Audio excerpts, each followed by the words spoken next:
bienvenue à tout le monde et tous les nouveaux. Je vous souhaite à tous et à toutes de passer une belle soirée. Je donne et je tends le micro avec amour à Michael afin qu'il puisse se présenter. Michael, je t'en prie. Merci Julien, merci. Alors bonsoir à toutes et tous. Merci à nouveau à Julien de me offrir l'opportunité de venir vers vous et de prendre ce temps de convivialité, de fraternité pour échanger. C'est vrai que la première émission, elle était très intense, très dense, il y a beaucoup de contenu, beaucoup de choses. Et j'ai été contacté aussi en MP, donc je sens qu'il y a besoin d'approfondissement, d'éclaircissement, et c'est avec joie. Alors, je me présente rapidement, hein. Moi, je suis thérapeute et coach de vie sur Nice. Donc, j'exerce en tant que thérapeute et coach de vie. Et mon parcours, ça a été depuis une vingtaine d'années une aventure, une soif de connaissance, de conscience, de trouver le sens de l'existence et le sens de ma place. Et pendant cette aventure qui continue, hein, en tout cas pendant ces premières 20 années de cheminement, j'ai rencontré certaines traditions spirituelles, initiatiques, et été dans ces lignées. Et ça m'a permis de m'enrichir ma vision du spectre de l'initiation et de ce que peut être la connaissance de soi la plus complète. Et avec le temps, ça m'a permis d'affiner aussi dans ma pratique d'accompagnant, avec tous les outils que j'ai pu glaner au cours de ma route et les formations que j'ai suivies, d'essayer de trouver une synthèse, une approche la plus intégrale possible, qui puisse prendre en compte le plus d'aspects possibles de l'être humain, parce que je me suis rendu compte que chaque tradition avait mis l'accent sur un aspect qui était parfois en contradiction avec un autre ou manquant chez un autre. Et la vie m'a poussé à aller voir tous ces points de vue, en fait, sur le sens de l'humain, sur le sens de la vie. Et petit à petit, voilà, j'ai fait une synthèse qui m'est propre, que j'ai appelée l'art d'être soi, et que je propose, voilà, dans mes accompagnements aujourd'hui.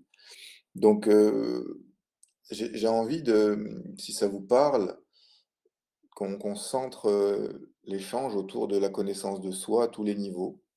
C'est-à-dire qu'on prenne les choses sous cet angle-là, avec tous les niveaux qui sont reliés à ça, c'est-à-dire en partant de l'aspect de la thérapie, c'est-à-dire de la guérison des blessures du passé, de l'enfance, qui est un aspect.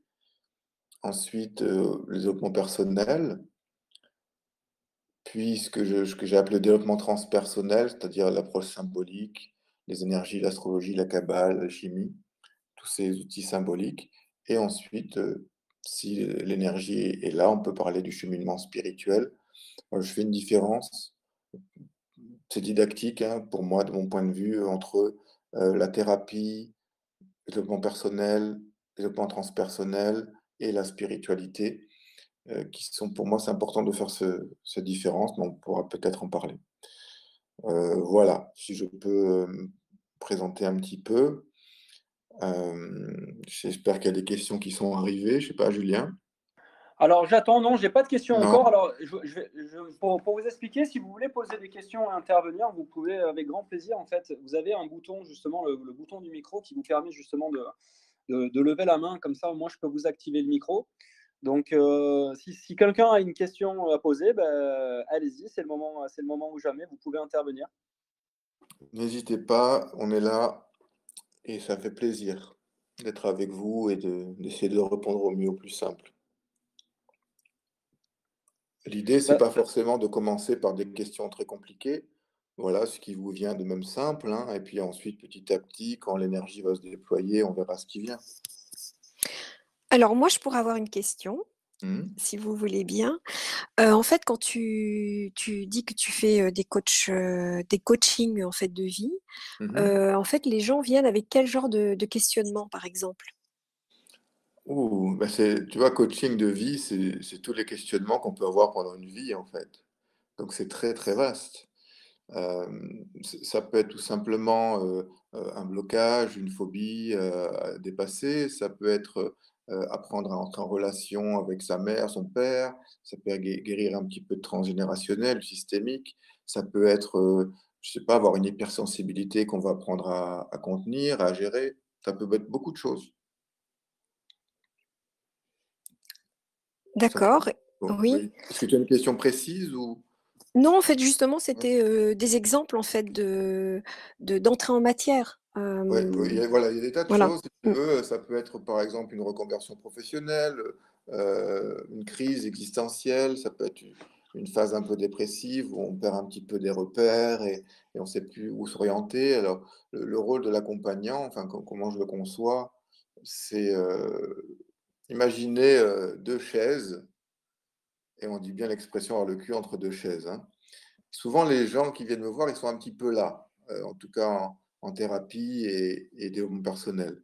C'est-à-dire qu'ils sont plus dans la première chaise parce que la vie les a amenés à bouger. Il y a eu une perte de quelque chose, il y a eu une crise intérieure qui fait que l'ancien s'est un peu effondré, tient plus vraiment debout.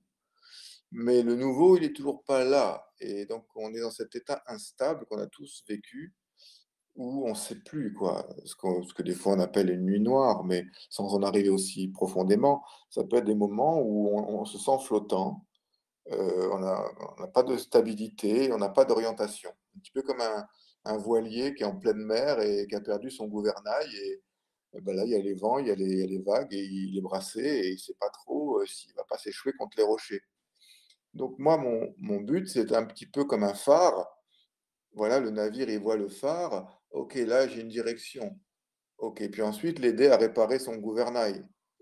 Et ensuite, petit à petit, ben, l'aider, lui tenir la main quelque part, symboliquement, même des fois c'est physiquement, pour traverser la tempête intérieure à tous les niveaux, hein. Il y a des petites tempêtes, il y a des grosses tempêtes, ça dépend, c'est la vie. Et une fois qu'il est posé sur la seconde chaise, alors là, ben voilà, il a plus besoin de moi, il continue sa route, ben, jusqu'au moment où peut-être il y aura un besoin d'autre chose. Parce que ce que j'ai observé depuis toutes ces années, et c'est vraiment un processus qui est assez universel, c'est qu'il y a toujours, c'est un petit peu comme l'image de la chenille et du papillon.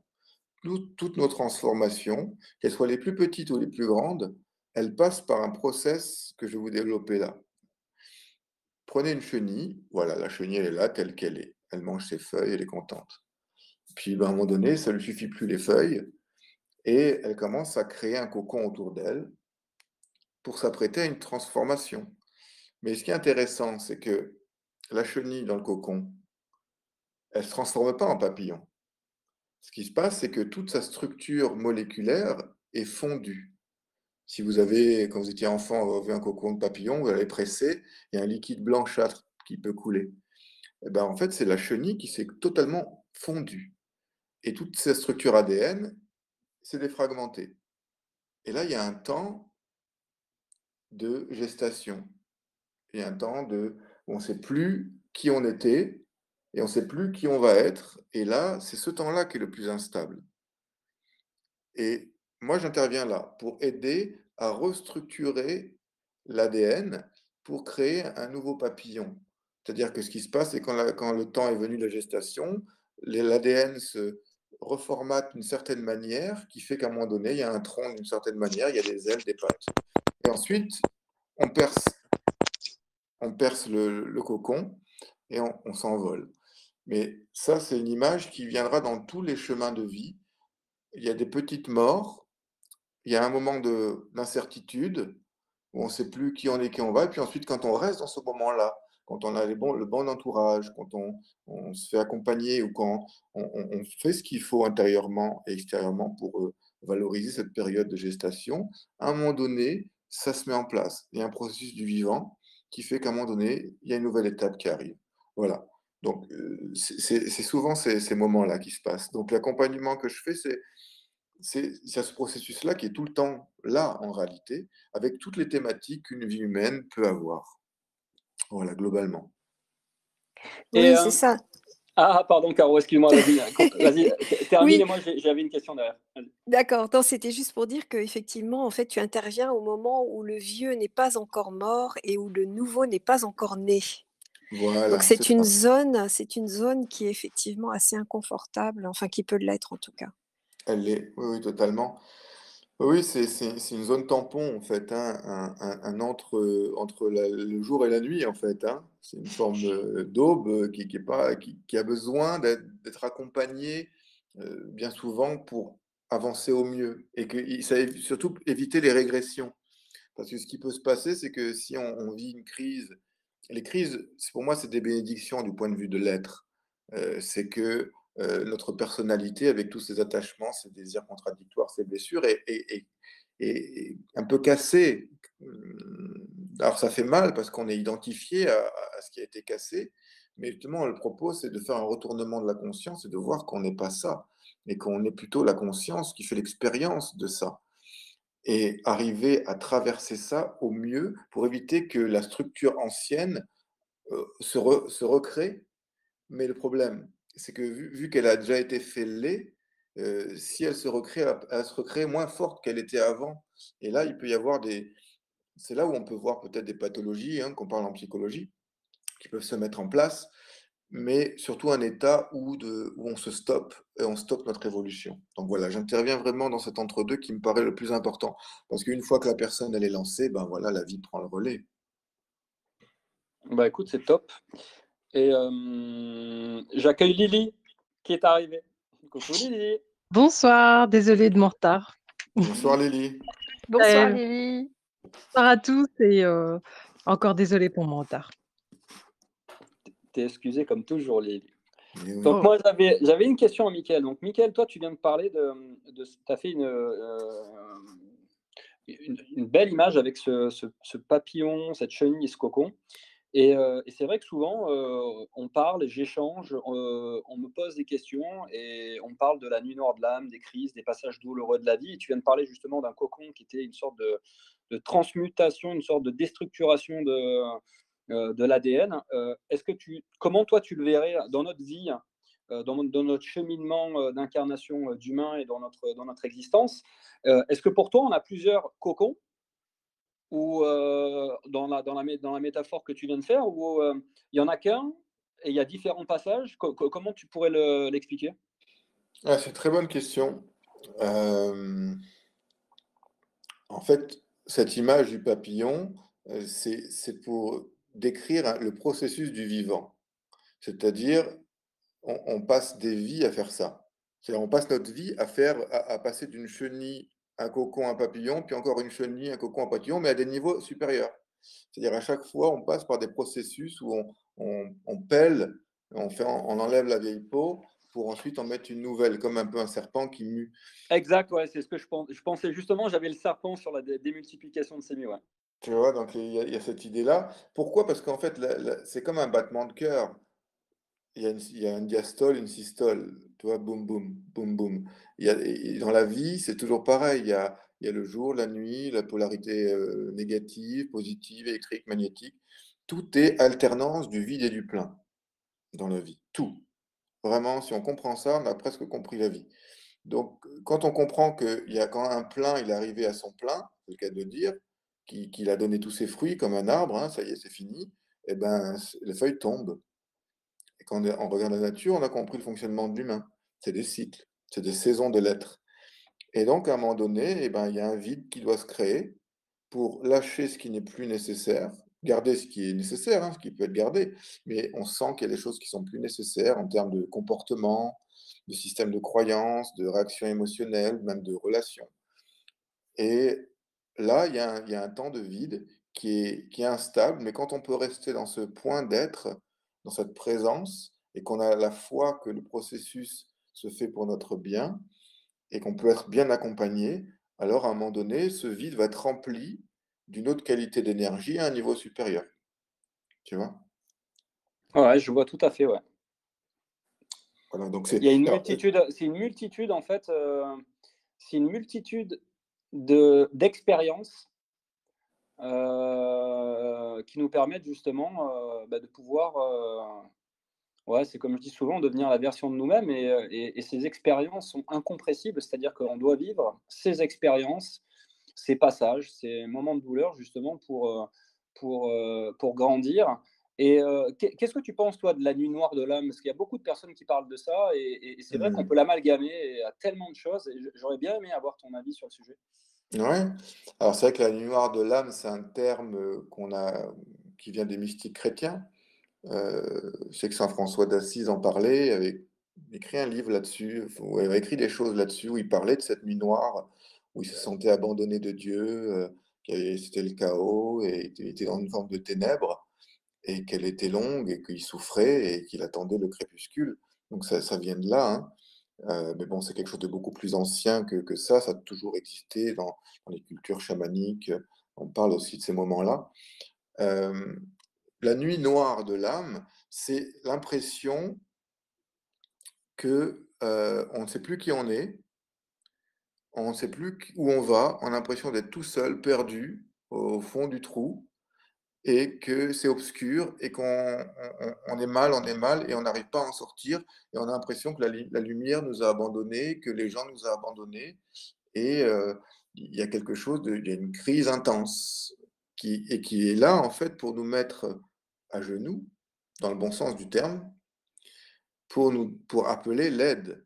C'est-à-dire, hein, demandez, vous recevrez, hein, disait l'Évangile. C'est cette idée-là, c'est que quand on est vraiment au fond du trou, là, l'ego, il lâche toutes ses prétentions au contrôle,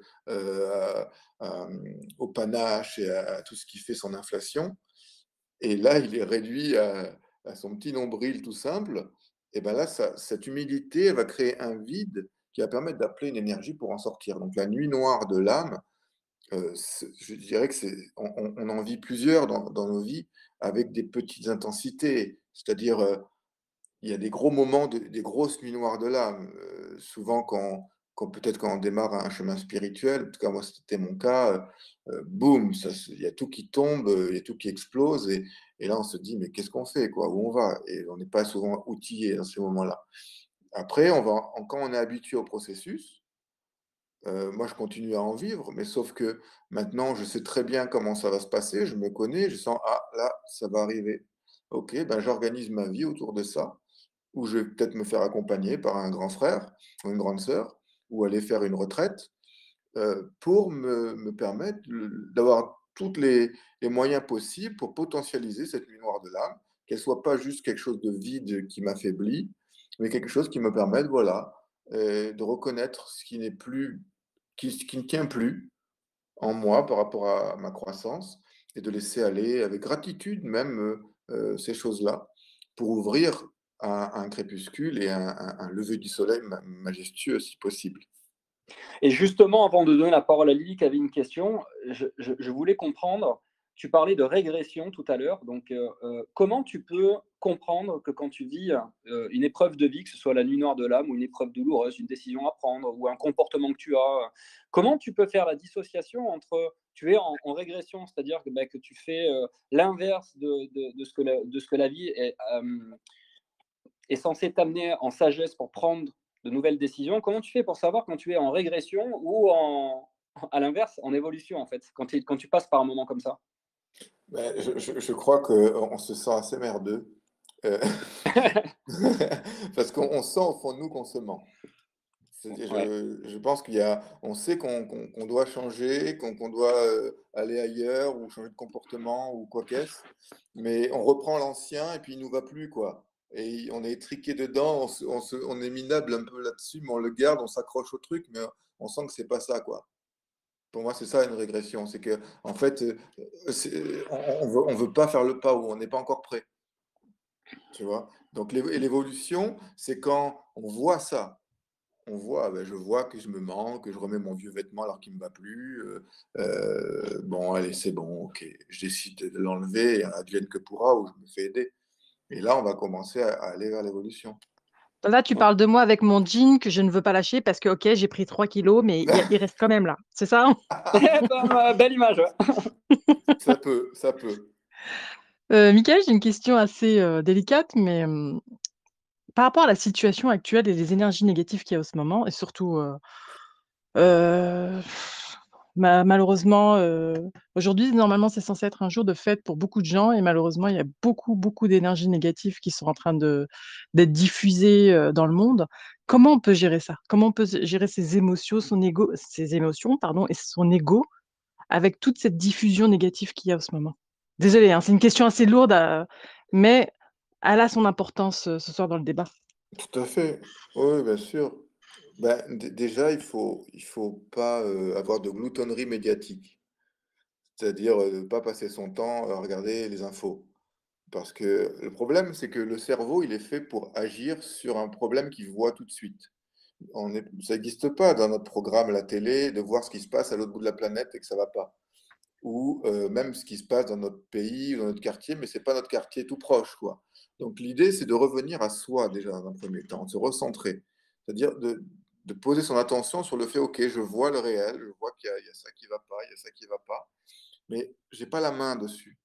Et le problème, c'est qu'on se fatigue on s'épuise mentalement sur des situations sur lesquelles on n'a pas une main directe. Et donc le cerveau, qu'est-ce qu'il fait? Il se met en mode résolution de problème, mais comme il ne peut pas résoudre le problème parce que physiquement, on ne peut pas arrêter que les gens s'entretuent à l'autre bout de la Terre, et ben ça nous rend malades. Et petit à petit, on se rajoute à nos problèmes quotidiens une problématique sur laquelle on n'a pas d'impact directement. Donc, ce qu'on peut faire, le meilleure chose à faire, c'est aime ton prochain comme toi-même. C'est-à-dire, le prochain, c'est celui qui est à côté de toi, celui qui est proche. Donc, quand on voit ça, on revoit notre relation avec nos proches, déjà, puis dans notre quartier, dans notre immeuble, et puis les gens avec qui on fréquente. Et là, on voit comment on peut améliorer la relation, parce que je pense que si on améliore à notre petite échelle les choses, ça agit dans l'énergie au niveau mondial, et que si chacun fait ça à son niveau, petit à petit, ça fera une masse d'énergie positive qui va pas combattre, mais absorber ce qu'on appelle le négatif. Mais pour moi, il y a Mais pas voilà, excuse-moi de te couper, hein, oui. mais c'est vrai qu'il y a de plus en plus de personnes qui ressentent, même si on ne regarde pas les médias, même si on a des proches, on a des amis, bon, je parle par rapport à moi, par rapport à mes proches, par rapport à mes amis qui sont là-bas, je ressens cette, colère, je ressens cette division Mmh. et cette douleur qu'il y a. Bah, comment on peut pas rester à l'écart de tout ça. Comment on peut gérer ça? Tout à fait, C'est tout à fait, oui, je comprends. Le monde extérieur n'existe pas. Ça, c'est très important. Le monde extérieur est le reflet des êtres qui le constituent. Donc en fait, ce noir, cette négativité, cette colère, elle est aussi en moi. Elle est aussi en chacun, en fait, en réalité, parce qu'on compose tous la sphère de l'humanité.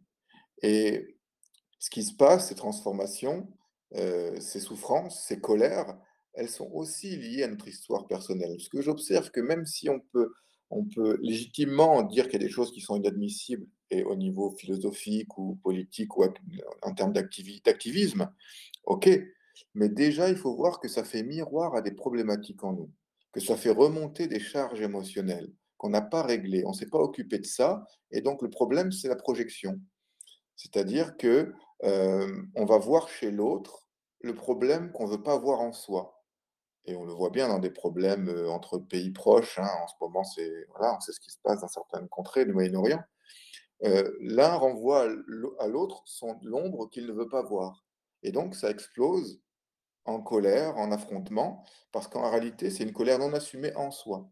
Donc la chose qu'on peut faire déjà, quand on voit cette colère-là, se dire: «OK, il y a une colère qui est légitime devant ce qui se passe dans le monde, mais il y a des choses qui m'appartiennent pas mal là-dedans quand même. Peut-être, j'utilise cet événement pour aller voir un peu ça». Déjà, ça va permettre d'utiliser, ces événements pour une croissance intérieure et en même temps, on va être dans un point de paix. Il y a cette phrase du Bouddha, moi, qui m'a beaucoup marqué, sur mon chemin où j'étais très révolté des humains, très révolté du monde. C'était cette phrase toute simple qui dit: «Trouver le repos dans l'abandon de tout espoir». Ça, pour moi, ça a été un électrochoc. C'est-à-dire, en réalité, hem, le monde, il est ce qu'il est. Peut-être on le changera, peut-être on le changera pas, en fait. Peut-être qu'il a même pas besoin d'être changé en réalité. Peut-être qu'il y a un processus qu'on ne sait pas derrière qui agit en sous-main. Mais justement, Oui, c'est tu mets le justement. point sur quelque chose de très important et toi et moi, on sait très bien que ce n'est pas le hasard qui fait ça, ce n'est pas, juste une énergie comme ça qui arrive, c'est quand même des forces très puissantes qui provoquent cette situation. Tout Justement, à nous, fait. comment on peut contrer ces forces, diaboliques? Je ne pourrais pas Et mettre le mot diabolique. justement, Justement, c'est Lydie, ça. hein, je pense que moi, je voyais pas la réponse, tu vois, comme toi, tu viens de l'interpréter, c'est-à-dire que je ressentais plutôt que Michael disait que quand il parlait que cette main, entre guillemets, et cette chose qui est en train de se mettre en place sur un plan énergétique dans le monde, Mmh. dis-moi si je me trompe, Michael, mais Vas-y, tu, vas-y. tu, tu parlais de l'énergie de l'univers, de la vie, de ce qui doit se mettre en place. Oui, oui, totalement. C'est-à-dire qu'il y a des forces cosmiques, il y a des forces astrales. Bon, moi, je suis astrologue aussi, donc je vois au niveau du terrain astral, il y a certaines planètes qui créent certains événements. Et quand on étudie l'histoire, il y a certaines planètes, en fonction des conjonctions, elles ont donné certains événements. Donc, on peut voir ça à un certain niveau. Oui, des forces obscures, c'est horrible. Oui, je suis d'accord. Oui, mais Mais, il se sert justement de ça. C'est pour mais ça que eux, toi, oui. moi et toutes les personnes qui sont là ce soir, Hmm. quelle est la méthode la plus, sincère qui pourrait générer quelque chose qui peut contrer ces forces? Parce que ces forces sont là depuis quand même, des centaines d'années et qui sont en train d'avancer sur leur projet et nous, comment on pourrait je sais que tu connais l'ésotérisme, je sais que tu as, fouillé et a étudié énormément ces sujets-là et tu es quelqu'un de très intelligent, je le sais et j'adorerais avoir ton avis sur la concrétisation de ce projet qui est en train de nous éclater à la gueule aujourd'hui. Je sais, D'accord. c'est une question assez difficile, mais c'est le moment d'y répondre parce qu'il y a beaucoup de gens qui se posent des questions et je pense que c'est légitime et peut-être qu'on peut trouver un petit fragment de réponse. Oui, oui, j'ai pas la réponse absolue, mais en tout cas, à mon niveau, déjà, il faut arrêter de leur donner autant de pouvoir. C'est-à-dire Ils l'ont, c'est ça le problème. oui, mais en disant ça, en soi, énergétiquement, on renforce ça. Si tu veux, ils ont un pouvoir extérieur, c'est-à-dire un pouvoir structurel, organisationnel. Mais en réalité, le plus grand pouvoir, il est en nous-mêmes. Et ce qui peut se passer, c'est que si à un moment donné, on arrête de poser son attention sur ça, on ne va pas le nourrir. On ne va pas continuer à le nourrir. Et que ce qui se passe à un moment donné, c'est qu'en déportant son attention des choses, il y a quelqu'un qui posait la question la dernière fois par MP qui me disait bah, je me sens prisonnier d'un égrégore, il me fait la vie dure, je souffre, qu'est-ce qu'il faut que je fasse? Je lui ai dit tout simplement déplace ton attention. L'attention crée l'énergie en mouvement. Donc, quand on focalise son attention là-dessus, ces égrégores-là, ils s'en nourrissent aussi. Même si on est contre eux, au contraire, le fait d'être contre eux, ils utilisent cette force de contre aussi, parce qu'ils ont toutes les ressources pour faire ça. Donc, ce qu'il faut faire, c'est que, comme disait Lao Tse, il vaut mieux allumer une lumière dans l'obscurité que maudire les ténèbres. À chaque fois qu'on sent qu'ils avancent dans quelque chose, poser une lumière équivalente en termes d'actes, en termes de paroles, en termes de partage, en termes d'intention au quotidien. Pour moi, c'est ce qui est le plus concret en réalité. Parce que agir frontalement, c'est pas possible. On n'a pas les moyens pour agir frontalement, structurellement. On n'est pas assez nombreux, on n'a pas assez de pouvoir. C'est comme ça. Non, parce que Sauf la société est de plus en plus divisée Ah oui, et mais c'est ça le problème. ça continuera de plus en plus. Mais moi, tu vois ça, je vois ça de plus haut. Je vois ces forces-là aussi qui sont des marionnettes dans les mains du divin. Pour moi, tout était le divin. Il n'y a pas le bien d'un côté, le mal de l'autre. Ce qui peut être un mal d'un certain point de vue peut être un bien d'un autre point de vue. Parce qu'on ne sait pas, en fait, si tu veux, le grand plan dans tout ça, où ça va mener. C'est-à-dire, quand tu me vois, par exemple, l'Empire romain, qui était titanesque, personne pensait qu'il allait s'effondrer. Et il était assez violent dans sa structure, sauf que, oui, il était violent d'un côté, mais il a amené, si tu veux, à connecter des pays qui n'étaient pas connectés entre eux. Il a fait évoluer l'humanité quelque part par la force, malheureusement, parce qu'on n'était pas encore capable d'évoluer que par la douceur et la tendresse et la bienveillance, parce qu'il y avait aussi trop de force et de colère en nous. Donc si on reçoit ça, c'est-à-dire cette violence-là, moi je la regarde déjà en moi, cette violence-là. Tu vois, parce que quelque part, on est aussi une part d'eux-mêmes. Et eux aussi sont une part de nous. Sauf qu'en fait, c'est juste dans la disposition des rôles. Eux, ils jouent ce rôle-là. Et nous, on joue ce rôle-là.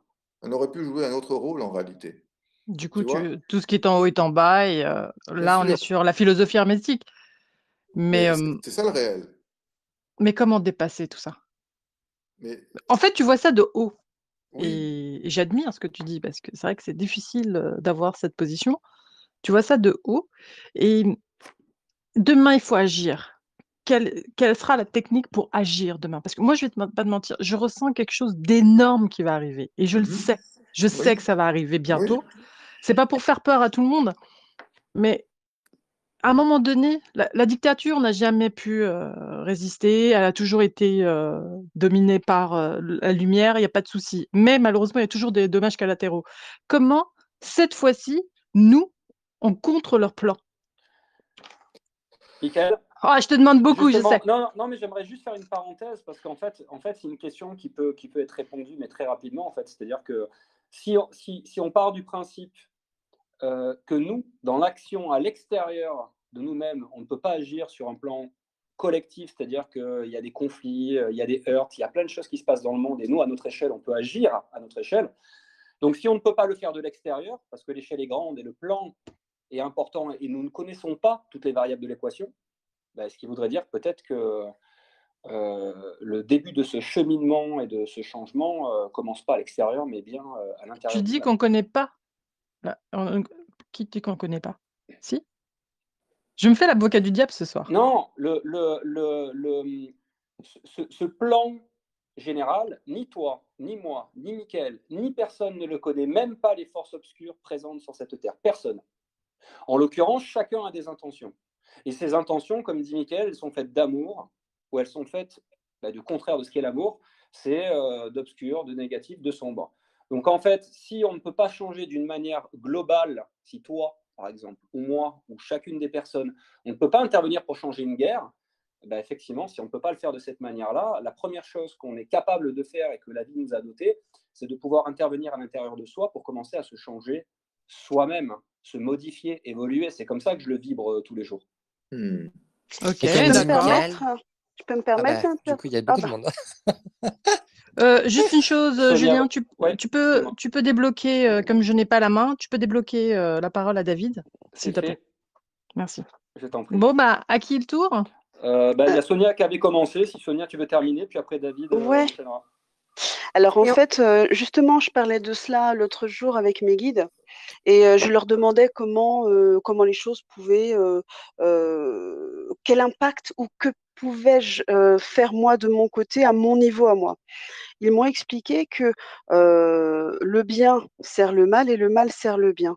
C'est-à-dire que le mal n'est pas là pour nous faire souffrir en soi, il est là pour que l'on aille jusqu'au tréfonds de notre cœur, de notre âme, de ce que l'on est en mesure de faire pour faire ressortir le bien de nous. C'est-à-dire pour nous réveiller. Plus on a, à partir du moment où on va avoir tellement mal, le ce libre arbitre que l'on a, qui va être de prendre conscience que l'on peut sortir de ça et justement aller vers notre bien. Et c'est ce qu'ils m'ont montré, c'est-à-dire que en allant vers notre bien, on va enfin, je m'exprime peut-être très très mal parce que alors, c'est des vibrations, donc le mettre en mots, c'est pas toujours simple. Et, et en fait, moi, je leur disais, mais qu'est-ce qu'on peut faire, etc. Et pourquoi ça change pas et ou pourquoi ça ne va pas assez vite et pourquoi au pire ça peut s'empirer. Ils nous ont dit pour l'instant, on a besoin qu'un maximum de personnes s'éveillent et c'est dans la souffrance qu'ils vont s'éveiller, malheureusement, puisque un humain, il estime avoir suffisamment ou assez de, etc., tant qu'il est en zone de confort, il n'évolue pas, ou alors, enfin, sauf ceux qui font le choix, mais l'humain en soi, la zone de confort, il aime bien. Et en fait, comme là, de plus en plus d'humains sont dans des zones d'inconfort, ils se réveillent et ils s'éveillent. Et en fait, c'est ce qu'ils attendent et c'est ce qu'il se passe. Et c'est pour ça que le négatif s'installe de plus en plus pour réveiller les masses. Parce que de toute façon, les vibrations de la Terre, les vibrations de l'univers sont tellement en train de grandir, de grandir, de grandir que il faut impérativement qu'un maximum de personnes s'éveillent. Donc, on met du lourd pour que les gens s'éveillent et réagissent enfin. Voilà ce qu'on m'a dit. Mais super, oui, avec Bah, des éléments merci. de réponse, merci. Mais je Oui. vous en prie. Hmm. Moi, je voulais rajouter quelque chose. Parce qu'on est tous créateurs au final. C'est ce que tu disais tout à l'heure, Miguel. Tu disais que si on focalise notre esprit sur quelque chose de négatif, eh bien, du coup, on va être influencé. Et donc, du coup, on va créer quelque chose. Et c'est ça, en fait. Il faut pas oublier qu'on est tous créateurs. Donc, qu'on soit dans le chaos, qu'on soit dans le bien, qu'on soit dans la lumière, qu'on soit dans n'importe quel endroit de la planète ou de l'univers, pour moi, en fait, on est allié à nos intentions parce que l'intention, c'est très puissant. Et très clairement, si tu es dans le pouvoir de l'amour, tu émets de l'amour. Alors certes, comme tu dis, Lily, comme a dit Julien, personne ne peut déjouer les plans de l'ombre parce que eux-mêmes ne savent pas l'ampleur qu'ils vont créer aussi à travers ça. Et personne peut non plus déjouer les plans de la lumière parce que personne ne sait ce qui va se passer. Voilà, c'était pour compléter. Ouais, merci, Bah, Kéa, merci, merci. super. Merci, hein. Merci, Kéa. Non, mais c'est dingue. Hein. J'ai dit ce soir, je suis l'avocat du diable. C'est dingue. On dit que personne ne sait ce qui va se passer. Tu le fais bien en plus, hein, je trouve. Hein. Oh. Chapeau. Hein. Mais quel compliment Je de ta confirme, je part. confirme. Juste au passage, tu as des personnes qui lèvent la main. Oui, non, je vais jouer ce rôle pleinement, mais sans la haine, bien sûr. C'est pourquoi on ne saurait pas où va toute cette finalité. Moi, personnellement, je peux prétendre que je sais où on va. Mais, tu Et je peux, suis sûre que toi aussi, tu sais où on va. si tu veux, la lumière retourne vers la lumière. Pour moi, Il y a un au blanc, on peut final, on poser une question? retournera tous à cette source. Donc, tout va dans cette direction-là, en fait. On vit des grandes transformations, mais au niveau planétaire, et ça c'est unique depuis des millénaires au niveau de l'humanité. Certes, les accouchements, ils se font un peu au forceps. Certes, c'est douloureux et les contractions sont douloureuses, mais moi, Bah, ce que quand je tu vois ce qui sens, se passe en Bolivie, tu vois ce qui se passe en Israël ou en Palestine ou oui, mais ailleurs, c'est normal, ça. c'est que... Non, C'est justement, c'est normal. pas normal. Si, Justement, c'est si, pas c'est normal. normal. Je vais te dire pourquoi c'est normal. C'est pas normal parce que ça existe. On aimerait tous que ça se passe pas, c'est évident. Mais c'est le retour du refoulé karmique de ces peuples. Mhm. C'est énorme tout ce que l'humanité a accumulé. Imagine, chacun on a un inconscient personnel qui est chargé. Ensuite, de nos vies antérieures. Ensuite, des peuples entiers. Depuis des millénaires, il y a ces tensions internes en chaque être humain qui n'a pas réglé ses problèmes personnels. Donc, imagine une grosse tache d'encre au niveau individuel qui se multiplie par des millions de personnes. Ce qui se passe, les conflits, c'est normal. C'est comme en nous-mêmes, avec les conflits, avec des parties de nous-mêmes. Tant qu'on n'a pas réglé, on n'est pas allé voir ça, on n'a pas vidé la charge émotionnelle, les conflits continuent et jusqu'à se massacrer. Même on sait qu'on peut se massacrer nous-mêmes. Donc, ce qui se passe au niveau de l'échelle mondiale, pour moi, ce n'est pas étonnant. Parce que quand on voit ce qui se passe dans l'être humain, c'est un tel chaos aussi. Il n'y a pas que de la lumière en nous. Et c'est important justement de ne pas se leurrer, de voir qu'on est fait d'ombre et de lumière, et de prendre du temps avec son ombre et de ne pas la projeter. Tu vois, c'est pour ça que je te dis que c'est normal. C'est parce que quand tu étudies l'histoire et quand tu comprends aussi la méta-histoire, donc des peuples au niveau subtil, ce qui se passe, c'est normal. Ça doit se faire comme ça ne peut pas se faire autrement. Il y a trop de tensions accumulées depuis des siècles. Donc, et malheureusement, l'être humain, il n'a pas encore appris la communication non violente à grande échelle pour faire des sittings et en parler. Et malheureusement, quand on n'a pas appris à communiquer, qu'est-ce qu'on fait? On l'a tous fait, on tape ou on gueule. Oui, mais moi, je te parle du Ordo of Chaos. Oui, C'est mais ça le c'est problème. pareil. Mais c'est pareil. Mais oui, mais c'est organisé. Oui, mais c'est juste que eux, si tu veux, ils ont leur point de vue, ils ont leur intérêt, ils défendent leur intérêt. Ok, C'est une très bien. transcendance. C'est pas pareil, c'est pas l'intérêt, c'est une transcendance qui les mène. C'est Et depuis de l'occultisme génération plutôt. en génération. Oui, oui, mais c'est des forces occultes, c'est rien. Dans le sens où c'est juste c'est des magiciens noirs, on va dire ça comme ça, qui ont appris en fait tout ce qui fait partie de l'initiation, de l'ésotérisme, et qui l'utilisent pour leur ego. Et eux, ils veulent pas juste lâcher leurs intérêts. Voilà, tout simplement. Oh, je trouve Mais que tu... Ouais. Non, t'as raison. non, mais si je simplifie, hein, c'est sûr qu'on peut aller Ouais, je très sais. loin, être dans beaucoup de détails, mais je pense que les Ah, gens mais qui moi, je peux faire écoutent, l'avocat de l'ange, hein, si tu veux dire. non, je Vas-y, pense que dis-moi. les gens qui Ah, écoutent, ils juste après, il y a connaissent. Claudio qui voudrait poser une question. Ouais, Ok, et je vais d'abord laisser Claudio parce que depuis tout à l'heure, il demande de poser la question. Et allez, vas-y, je t'en Claudio. prie, Claudio, vas-y. Bonsoir, Claudio. Bonsoir tout le monde. Salut. Bonsoir, Bonsoir Claudio. tout le monde. mes respects à vous tous déjà d'être présents. Je vous ai suivi Merci. sur la dernière émission qu'on avait fait avec Michael, où on avait recommencé à développer plus ou moins cette base. Donc, on est tous sur un raisonnement tous, on va dire, sur le même piédestal, avec nos recherches personnelles. Donc, Michael, je respecte beaucoup ton travail, ton parcours. Je te connais depuis très peu de temps. La première question qui me venait à l'esprit avant de développer une autre, c'est est-il nécessaire d'être un initié si on peut passer par la voie justement de la métaphore que tu faisais de la chenille? Et je vais répondre à quelques questions. Notre rôle sur Terre, Michael, et tu me contrediras ou tu m'arrêteras, était dans l'amour inconditionnel du Créateur, jusqu'à ce qu'on accepte d'éprouver son amour sur cette matérialité physique. Sur ce, on nous donne des qualités et des défauts qu'on doit expérimenter, mais on nous efface la mémoire. On est dans un environnement qui n'est pas le nôtre, mais qu'on a choisi. De ces environnements, on apprend une éducation. On sera raciste, on sera alcoolique, on sera issu d'une famille bourgeoise ou pauvre, mais les qualités et les défauts vont nous permettre d'éprouver certains sentiments d'abandon, de rejet, de trahison, de tout ce que la Terre met dans cette expérience physique. Si on réussit ces différentes épreuves dans notre évolution, on s'éveille à une conscience différente de la conscience voilée par les filtres de l'éducation qu'on a subie. Mais encore faut-il écouter la voix personnelle qui peut arriver par les outils de la foi. Une fois qu'on a exploité les outils de la foi, aussi divers soient-ils, on arrive aux interdits dogmatiques incorporés par l'homme depuis bien avant Soleiman. Et là-dessus, Michael, on répondra sur une chronologie justement de l'expansion de la Kabbale. Est-ce que c'est à la découverte de l'Arche d'Alliance qu'ils utilisent?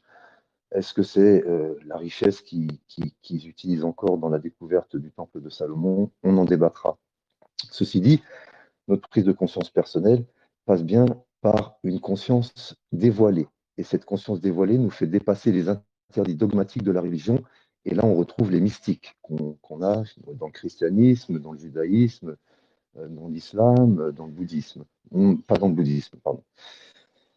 Ces mystiques nous prouvent que la connexion au divin se fait par des voies qui effacent l'interdit. Mais il faut encore faut-il avoir cette conscience d'avoir transformé ces épreuves en amour.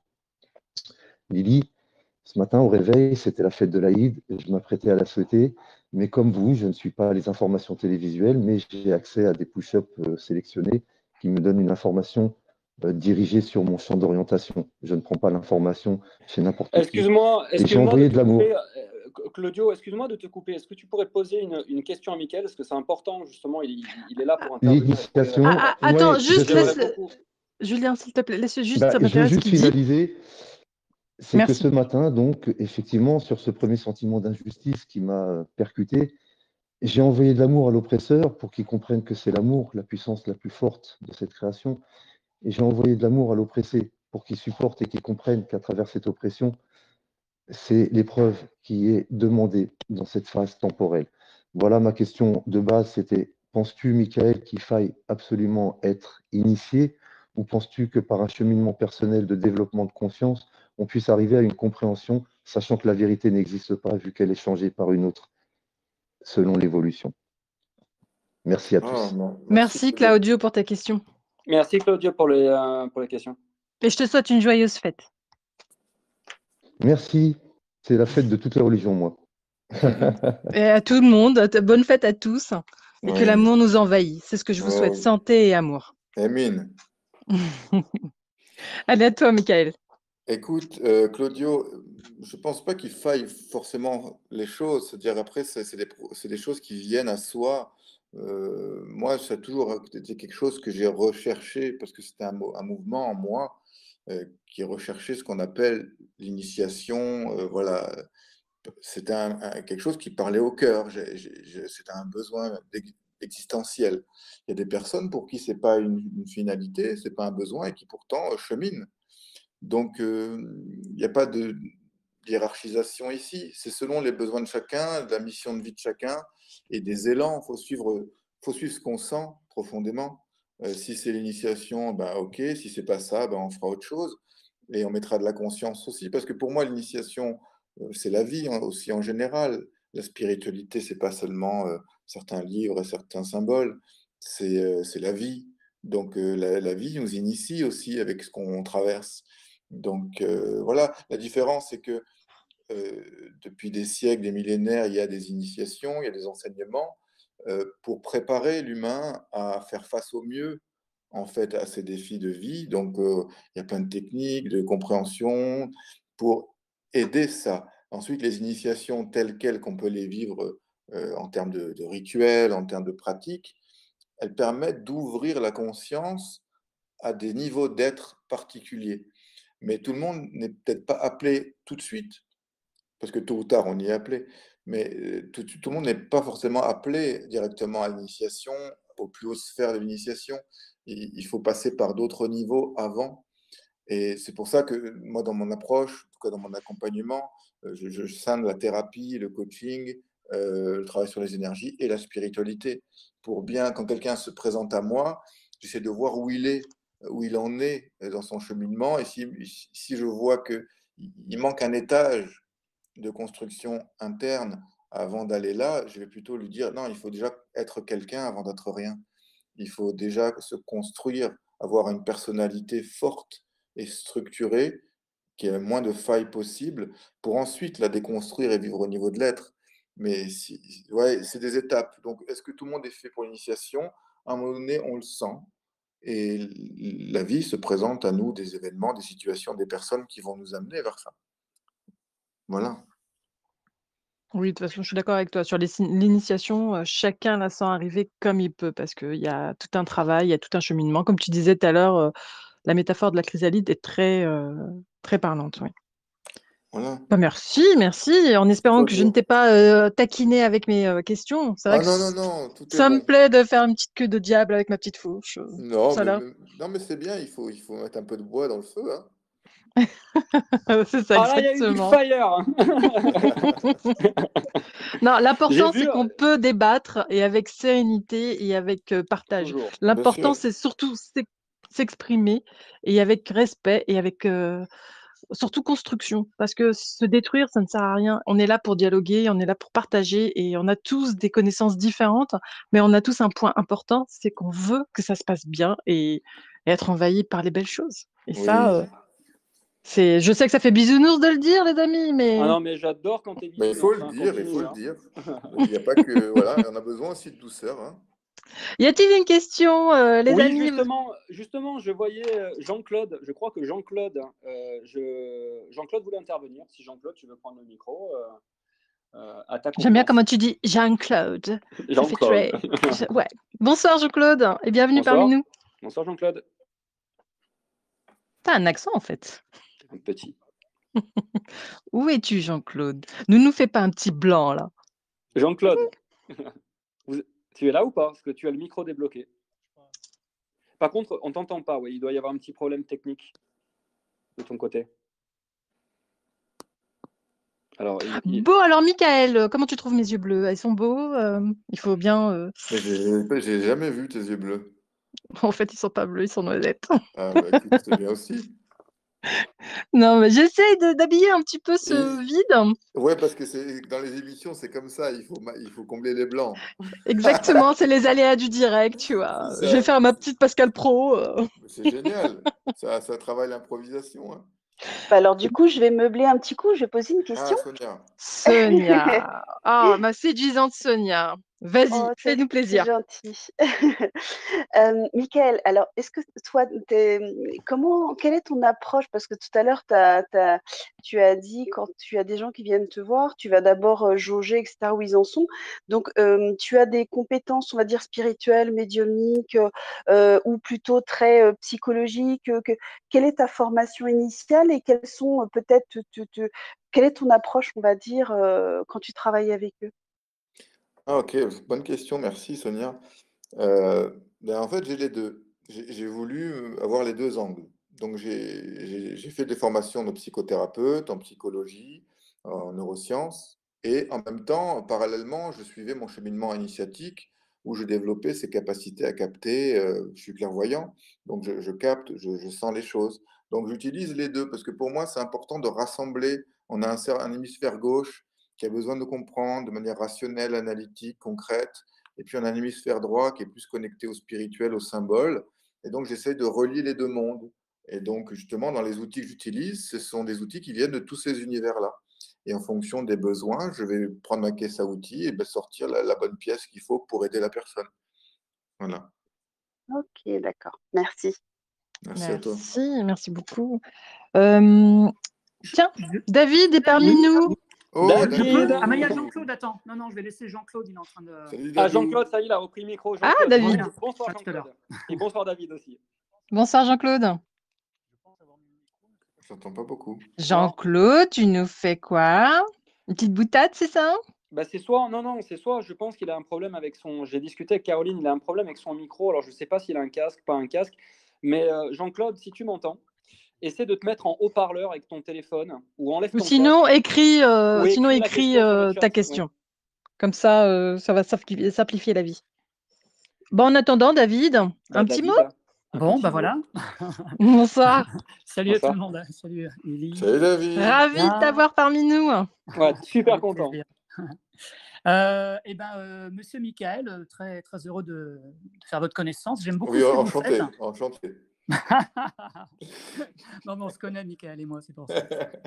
Alors, en fait, oui, je voulais juste, pas trop parler pour pas te prendre la parole, mais ma question, elle va venir, mais c'était pour répondre en même temps un peu à Lily et par rapport à l'avocat du diable, sa question. C'est pas une réponse que j'ai, c'est ce que j'ai trouvé moi en ce moment. Et ça rejoint ce que Mickaël disait tout à l'heure. En fait, il parle de revenir à soi. Et moi, j'ai la sensation, justement, d'aller à l'intérieur, l'intuition qu'il faut que j'aille à l'intérieur. Et plus je suis présent dans ce que je fais, présent dans ce que je dis, plus je reviens à l'intérieur, plus je vais avoir donc pas mal d'intuition. Et ensuite, je vais savoir ce que j'ai envie de faire, comment je vais agir, qu'est-ce qui serait le mieux pour moi, là, maintenant, tout de suite. Est-ce que j'allume la télé? Est-ce que j'allume pas? Est-ce que je vais faire mon jardin? Pas mon jardin?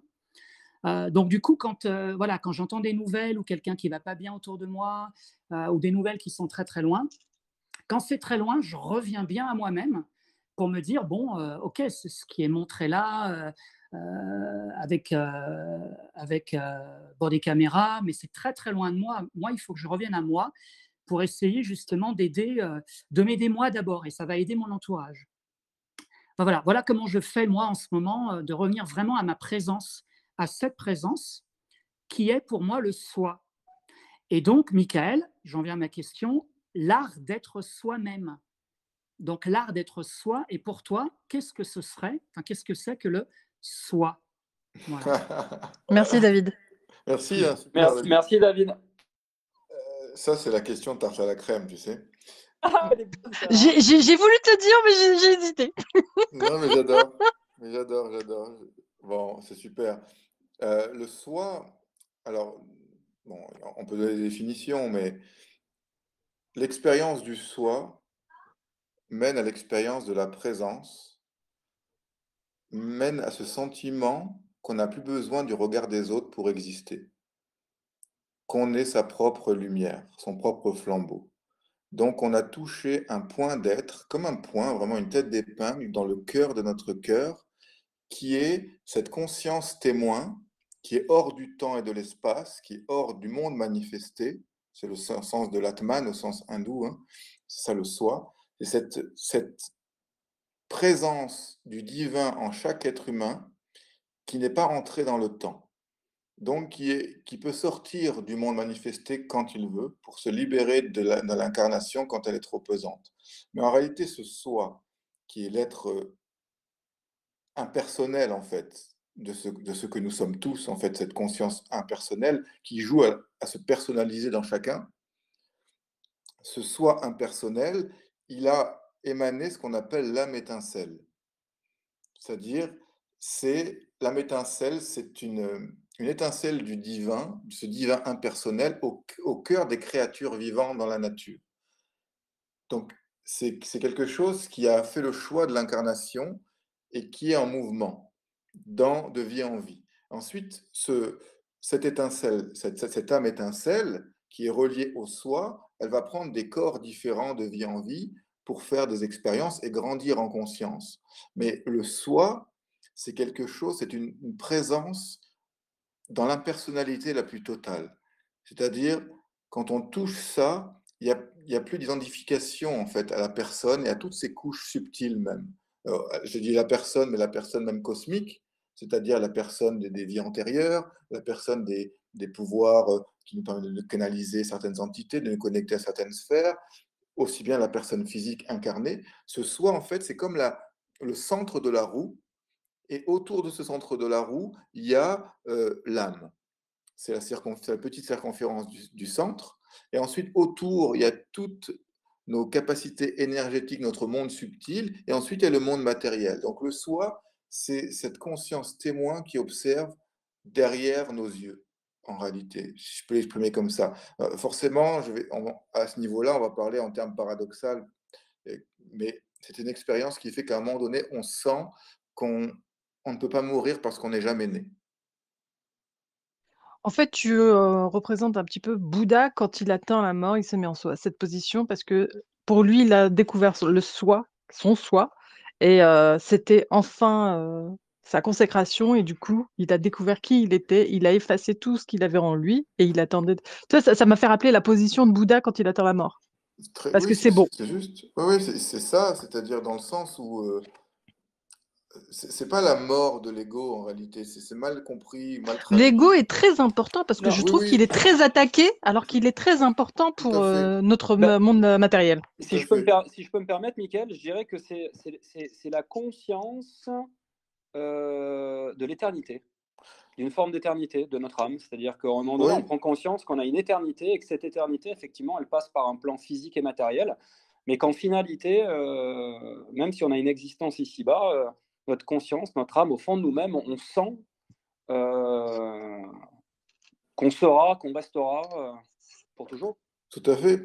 Il y a un exercice que donnait Ramana Maharshi, qui était un éveillé de l'Inde du XXe siècle. Il posait beaucoup son enseignement sur le je suis. Et il disait à ses disciples, il leur disait, posez-vous en méditation et énoncez tous les je suis qui vous viennent. Donc, ben, je suis Michael, je suis assis, je suis ceci, je suis le fils, je suis le compagnon, je suis le copain, je suis, tous les je suis, videz les je suis. À un moment donné, on va épuiser les je suis. Et quand on n'a plus de je suis qui nous viennent, je suis quelque chose, à un moment donné, il reste je suis. Je suis. Le Soham, le fameux mantra Soham. Je suis. Je suis. Quand on laisse résonner le je suis, à un moment donné, même le suis, ils font. Et puis il reste que le je, je. Et puis quand on a épuisé le je, silence. Et là, c'est ce qu'on est. C'est l'écho de nous-mêmes. C'est l'espace qui contient tout ce qui existe. Et on est cet espace qui prend une forme. Voilà. Michael, je vous aime. Vous m'avez donné la réponse. Merci, mon dadou. Des bises. Vous êtes. Merci. Non, merci, mais c'était chouette parce que j'avais besoin d'entendre ça. Donc, comme je sais qu'il n'y a pas trop de hasard, cette question, elle m'a vraiment rappelé le fait de revenir à soi, justement, c'est très important. Et j'aime bien justement le titre que tu emploies, l'art d'être soi, parce qu'il y a l'être, il y a déjà l'être. Donc, normalement, il y aurait suffi de l'art d'être. Mais tu rajoutes le soi et je trouve que voilà, j'avais envie d'avoir une précision et elle répond à ma question. Merci. Merci à toi, David. Merci, Mickaël. Et je rajoute juste un petit bout, parce que là, il me fait rebondir, c'est intéressant. C'est vrai que moi, avant de créer l'art d'être soi, si j'avais cette idée de l'art d'être, et puis à un moment donné, je me dis, ok, mais l'art d'être, ok, ça c'est bien être, mais ça suffit pas dans la phase du monde actuel. C'est-à-dire, il y a un temps où on est personnel, on s'impersonnalise pour faire la conscience de l'être pur. Donc ça, c'est l'art d'être, être. Mais ensuite, une fois qu'on a fait cette expérience de l'être nu, qui n'a pas de qualificatif, qui n'a pas de je suis ceci ou cela, à un moment donné, cet être, il nous renvoie dans le monde pour être une personnalisation de l'impersonnel, en fonction de tous les paramètres qui ont fait cette structure biologique qui est ce corps. Et donc, c'est là où on va être soi, c'est-à-dire que mon être et le vôtre, c'est le même dans l'absolu. Mais sauf qu'en fonction de ma coloration personnelle, de mon vécu karmique, personnel, ça va prendre une tonalité unique. Et chacun va avoir une tonalité unique. Et c'est ça que j'aime. C'est-à-dire, en même temps, on peut être, mais aussi être soi dans sa particularité. Ouais, et tu sais, ça me fait penser justement quand tu dis ça, en fait, c'est comme si, alors c'est pas évident, hein, mais c'est comme si on devait accepter en fait que notre contribution dans notre humanité et sur notre planète, en fait, elle peut nous sembler par moments infime par rapport à l'échelle de l'humanité, mais en même temps, chaque contribution que nous faisons, nous, à notre échelle et d'une manière individuelle, c'est là où tout prend son sens et que d'une manière justement collective, les choses peuvent se mettre en place. Parce que individuellement, rien ne peut se mettre en place dans ce changement justement qui avait été évoqué tout à l'heure. Oui, merci. Moi, ce qui me vient comme ça, et dans ce que tu viens de dire, c'est cette idée qu'on est tous un soleil. Tu vois, chacun, on dit que le soi est un soleil dans le cœur de notre cœur, un soleil rayonnant de présence. On est tous un soleil comme ça, mais ce qui est intéressant, c'est que quand le soleil il est identifié à l'ego, il croit être le seul. Voilà, notre soleil, il nous éclaire pour ce système solaire-là. Mais quand on voit les étoiles la nuit, on voit que c'est une étoile parmi des milliards. Donc, en réalité, ensemble, on forme une constellation là. Et finalement, ce que j'observe, c'est que certaines âmes vont se rapprocher parce qu'elles ont quelque chose en commun. Elles ont un mythe fondateur. Bon, si on parle un jour de mythologie, c'est une passion aussi. Elles ont un mythe fondateur qui leur est commun. Et ensemble, elles vont créer la constellation. Ça peut être les Argonautes, ça peut être Hercule, ça peut être une constellation qui est dans le ciel, qui vont être représentatives d'un groupe d'êtres humains et qui vont agir ensemble dans une direction donnée. Voilà ce qui me venait là. Ok. C'est Lydie, tu veux, important. Ouais. tu veux rajouter quelque chose, Lydie? Oups, je pensais que je parlais, mais j'avais oublié de décrocher. Je disais que ma meilleure constellation, c'est Betelgeuse. J'adorais son pantalon. Ben voilà, Isakise souhaite te poser une question, pardon. Ben, je veux bien, mais en fait, je ne le vois pas sur le chat. Donc, quel est son nom sur le chat, en fait? Parce que je ne vois pas. Bah, il y a Isa, elle est tout en bas. Elle Oui, voudrait c'est poser... ça, c'est Isa, oui. Oui. Ben, Notre vas-y. chère Isa. Bah, tu peux lui débloquer, moi je peux pas. Mais je ne vois pas de qui vous parlez. Bah, Isabelle, tout en bas. Ben non, j'ai pas de Isabelle, j'ai tout en bas, moi. Bah, tu vois pas Isabelle? Isakise. Non, j'ai pas de Isakis. Peut-être que vous C'est l'avez enregistré. Isa. Ouais. Vous l'avez tout en... Tu l'as tout en bas. Elle lève la main. 3360, il y a marqué entre parenthèses. Ah, ça y est. Ah ben oui. Oh là là, excuse-moi. Bah voilà, bah dites donc. Non, mais c'est Isa Kizumba, pas Isakiz. Moi, je la connais, ce prénom-là. Non, désolé, bonsoir tout le monde, mais j'ai Bonsoir juste Isabelle. Bonsoir Isabelle. j'ai juste fait une mauvaise manip, donc je levais pas du tout la main. Désolée. Donc j'ai pas de bah question pour non, le bah moment. tu nous fais un petit coucou non, alors. Non. Coucou. Bienvenue à toi, merci. Bon. Non, c'est important cette histoire, peut-être revenir un peu là-dessus, parce que ce qu'il a soulevé David, c'était beau, dans le sens où j'observe qu'on fait une confusion parfois entre le moi, le moi supérieur, le soi, et bon, on mélange un peu des fois les choses. Je pense que c'est important aussi pour moi, ça a été important en tout cas de revenir à ce qu'en dit la tradition, parce que c'est quelque chose d'éprouvé depuis des siècles, et de voir un petit peu, nous, ce qu'on peut rajouter notre bout comme perle par rapport à ce qu'ils ont mis en plus. Et c'est important de comprendre que le soi, donc cette conscience de l'absolu impersonnel, elle se manifeste dans le monde relatif du mouvement. C'est-à-dire, c'est les deux polarités. Il y a immobilité et mouvement. En Inde, c'est Shiva et Shakti, par exemple, ou nous, c'est Soleil-Lune, en termes occidentaux. Donc, il y a une nature en nous qui est fixe, qui est immobile, qui est hors du temps, hors du mouvement. Dans certaines voies, comme le bouddhisme, par exemple, ou le Vedanta, la non-dualité hindoue, le but est de revenir à cette immobilité. Ok? Ça, c'est une voie qui ramène à l'immobilité Mais pourquoi? parce que pour éviter de souffrir de l'impermanence du monde. Parce que Oui, tu mais vois, ce qui fait de nous humains, c'est surtout, excuse-moi de te couper, ouais, ouais. ce qui fait de nous humains, c'est nos émotions, c'est nos réactions. Il y a aussi l'amour et la colère, la tristesse et la joie. En fait, tout ça fait de nous. Si on étouffe l'un, on étouffe l'autre. Ben justement, Lily, je me permets de rebondir parce qu'il y a une question qui m'est venue Ah, comme mais moi, c'est ça. Michael je veux qu'il me réponde. Oui, mais c'est Sa dans voix, le elle est plus sens, sexy, hein.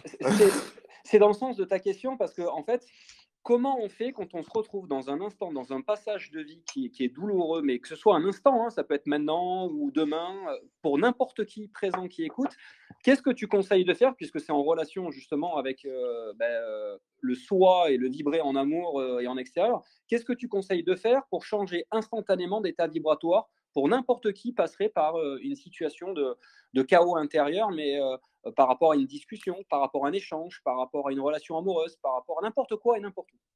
C'est-à-dire, reformule ta question. Par exemple, quand on ne se sent pas bien, que quelque chose ne va pas en nous, qu'est-ce que tu conseillerais, Michael, instantanément, de faire pour changer d'état vibratoire et de basculer d'une énergie qui est basse, qu'on pourrait considérer de négative, à mal, à une énergie qui est positive et une vibration qui est beaucoup plus haute? Qu'est-ce qu'on pourrait faire activement, dans l'instant, pour justement Ok, permuter? Bah, dans l'instant, tu oui. peux rien faire, hein. Moi, je dis, Oui, il faut ah d'abord non. laisser la colère passer et après Ah, ça, je sais pas. agir. Ça, je sais Alors, pas. il y a plein de choses, hein. Il y a des centaines de techniques énergétiques possibles, comme le FT, par exemple. Ça, c'est des techniques de rescue. Si on est une émotion forte qui vient, la technique de tapping, je ne sais pas si vous connaissez le FT, c'est une technique où on va percuter certains points d'acupuncture en répétant une phrase positive pour changer de fréquence. Donc ça peut aider à sortir.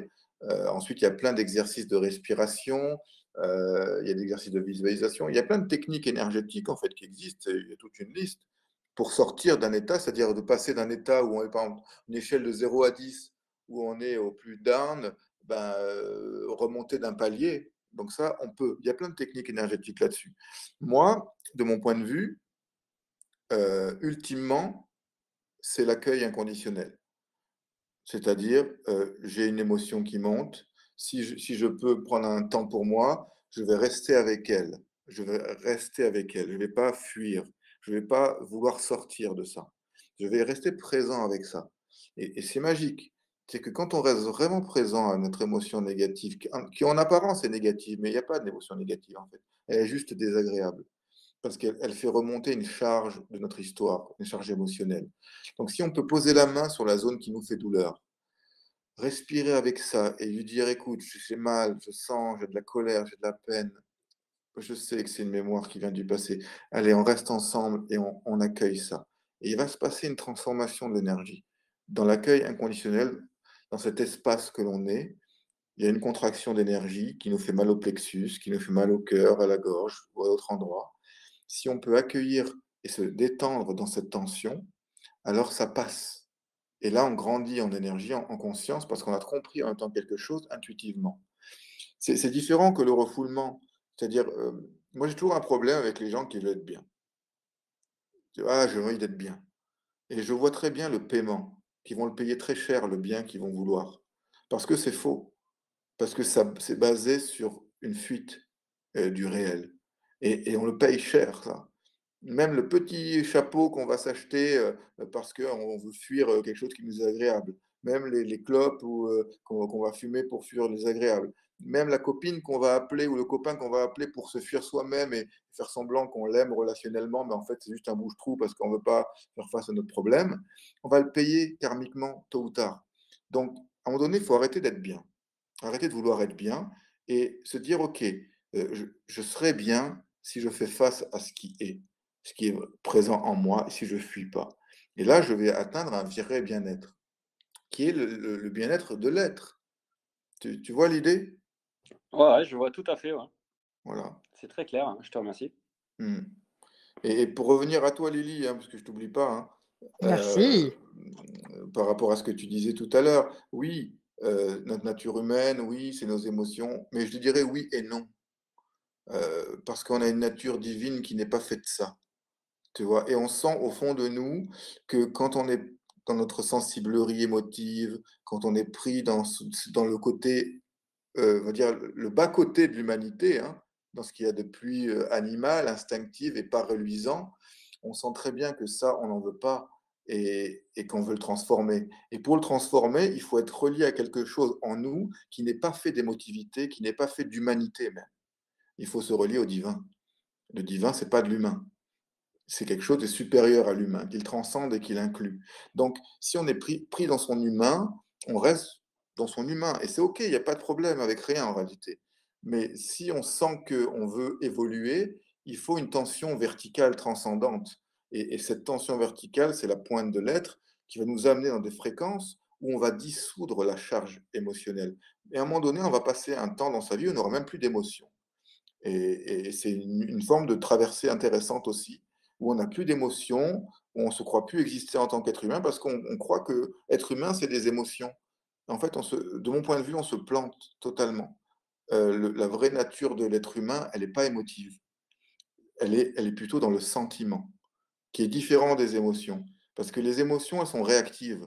C'est toujours en fait un stimuli extérieur qui me fait réactiver des mémoires et je crois que c'est moi qui réagis, mais en fait, c'est une vieille mécanique qui me domine. Mais quand on a pris un temps pour déconstruire tout ça, on touche quelque chose dans le cœur de son cœur qui est de l'ordre du sentiment. Et sentiment, l'étymologie est intéressante, sentimens. Mens, c'est l'esprit. Donc c'est le soi, en réalité. Donc c'est le senti du soi. Et il y a une différence, et on a tous vécu ça, des moments où on est bien présent dans notre cœur. Et là, il y a quelque chose de divinement humain qui vient à nous en termes de comportement, en termes de regard, en termes de goût d'être, et qu'on trouve beaucoup plus beau que ce qu'on pouvait être humain au quotidien. Et donc là, c'est le divin qui se fait chair, quelque part, qui s'incarne, pour prendre la parabole christique, hein, c'est le divin qui se fait humain.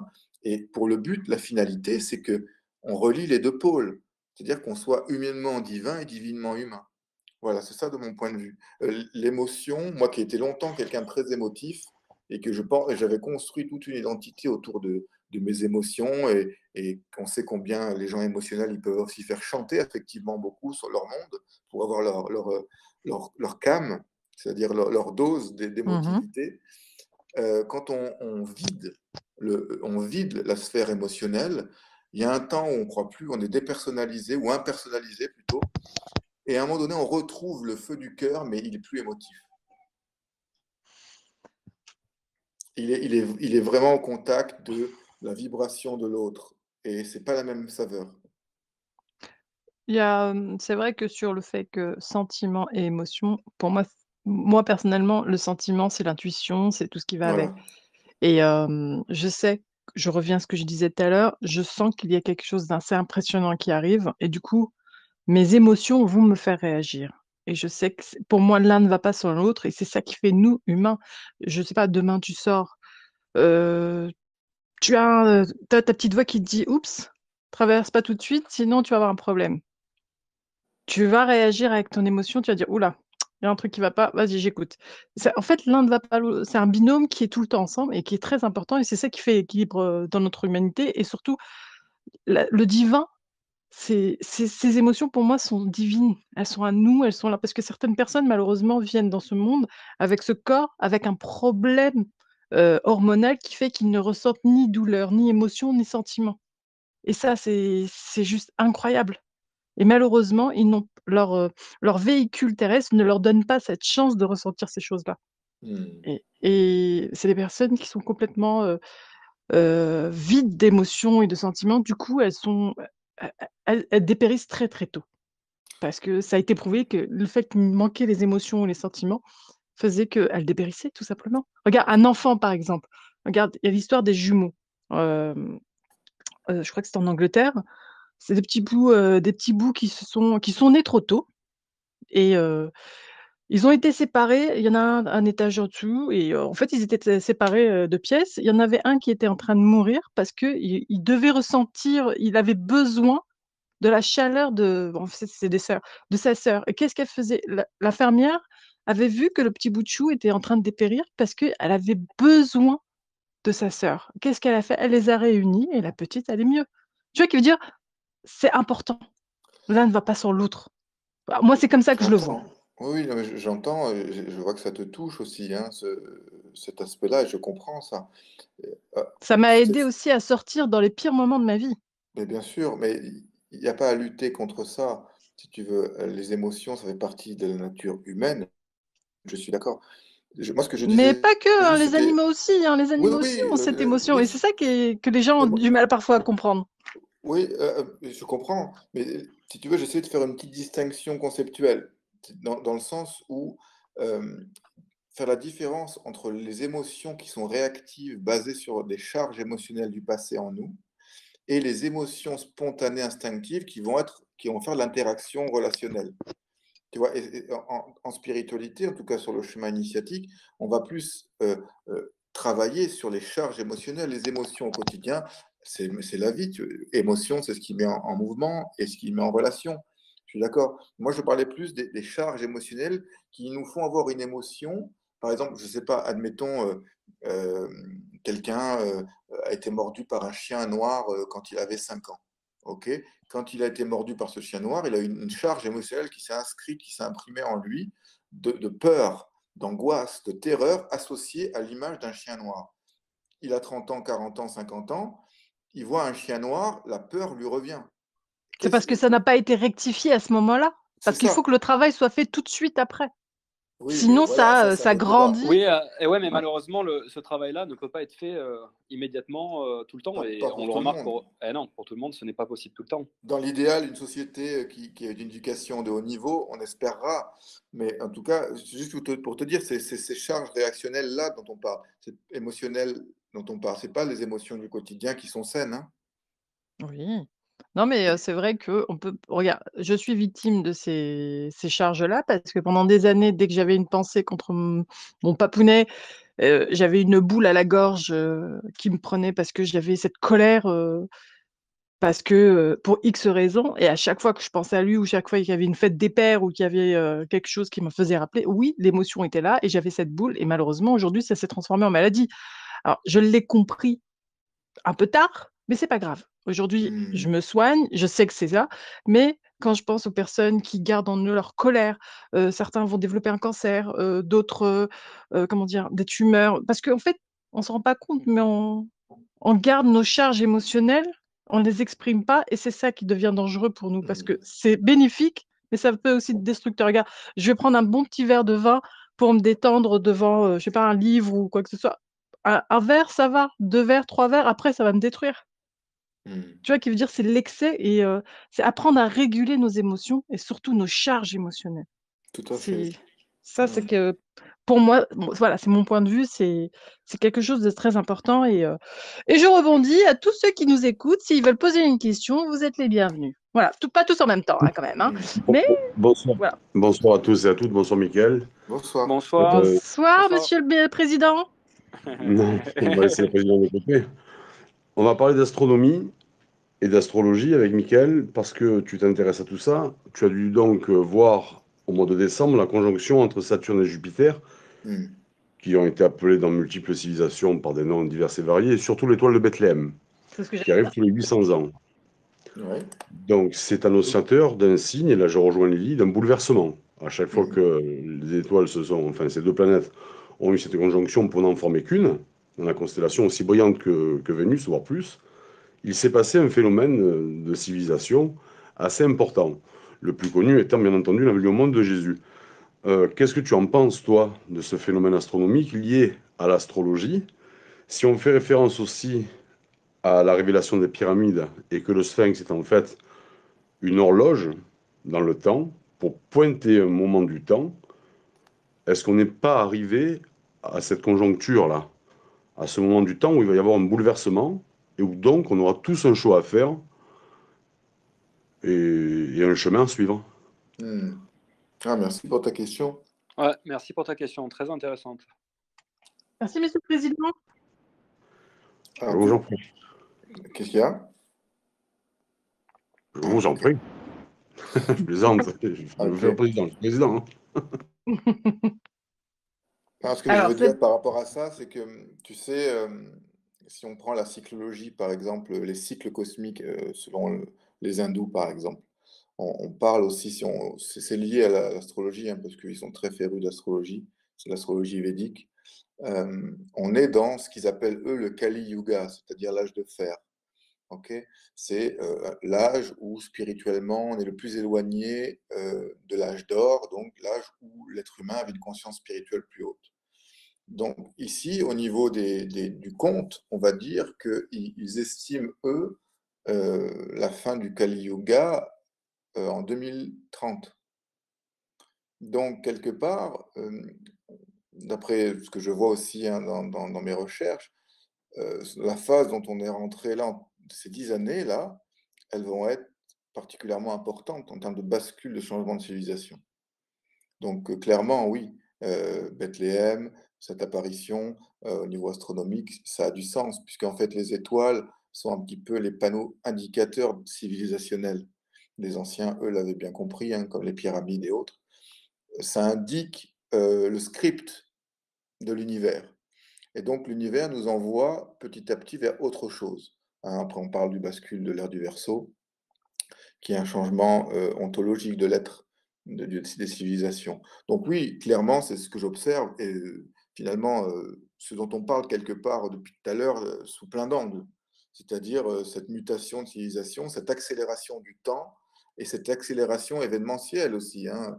On vit des événements, même Netflix, ils n'ont pas fait mieux en termes de rebondissement, hein, en termes de séries. C'est-à-dire qu'on vit des choses en condensé de plus en plus au niveau personnel, mais au niveau sociétal, au niveau civilisationnel, qui sont très intenses, et ça va s'accélérer, clairement, parce Il qu'il y a joue un aussi sur processus. ça. Ouais. Oui, Comment? Il joue sur ça aussi. c'est absolument Oui, vrai. Mais il y a aussi un deuxième événement cosmique intéressant, et là, c'est étrange, comme le milieu scientifique, astrophysicien, cosmologue, planétologue, on n'en a pas parlé, c'est qu'au mois de juillet 2020, il s'est passé quand même un phénomène céleste assez intéressant, c'est que la constellation est apparue dans l'hémisphère nord, au mois de juillet, alors que depuis des millénaires, elle apparaît qu'à partir du 21 décembre. Donc quand tu parles de déplacement de temps, oui. ça a été prouvé. C'est soit on a 6 mois d'avance sur le calendrier grégorien, soit le fameux saut de paradigme, et là on parle de la Terre qui est du système solaire et de la galaxie, n'est plus au même endroit dans l'univers. Je ne sais pas, qu'est-ce que tu en penses à ce Oui, niveau-là? oui, alors certains parlent de ça, d'un déplacement De pôle? ouais, de polarité, ouais, du pôle. Alors ça, c'est l'inversion des pôles, c'est encore autre chose, mais si tu veux, c'est intéressant de voir qu'au niveau astronomique, le positionnement de notre système solaire est juste dans le bras d'une super galaxie géante, en réalité. Et donc, quelque part, il est pris dans cette rotation en même temps, et la rotation de ce bras galactique amène des impulsions qui fait déplacer les axes planétaires et même de nos systèmes solaires, en réalité. Donc ça, après, il y a des calculs, je n'ai pas les calculs en tête, hein, mais il y a des Oui, tu calculs parlais qui de se font. l'inversion des pôles géographiques, c'est la théorie du professeur Hapgood sur les Ouais, boules terrestres. Oui, c'est vrai, tu as ouais, raison. ouais. Donc voilà ce que je peux dire là-dessus. Si. Michael, Merci. merci, Merci. Laurent pour ta question, et merci Michael pour ta réponse. Il y avait Elle qui avait une question, et elle demandait, est-ce que les émotions ne se travaillent pas aussi dans l'inconscient? Qu'est-ce que tu pourrais répondre à cette question? Alors déjà, il faudrait définir ce qu'est inconscient, parce qu'on a tous des définitions sur l'inconscient, le subconscient, les émotions. Pourrais-tu définir la tienne? Oui, l'inconscient, c'est ce qui n'est pas encore revenu à la conscience. Voilà, tout simplement. Le subconscient, c'est ce qui est juste en dessous de la conscience.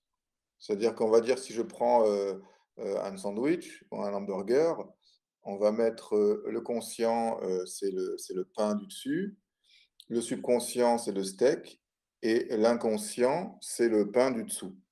OK? Symboliquement. Mais au-dessus du conscient, il y a aussi ce qu'on appelle le surconscient. OK?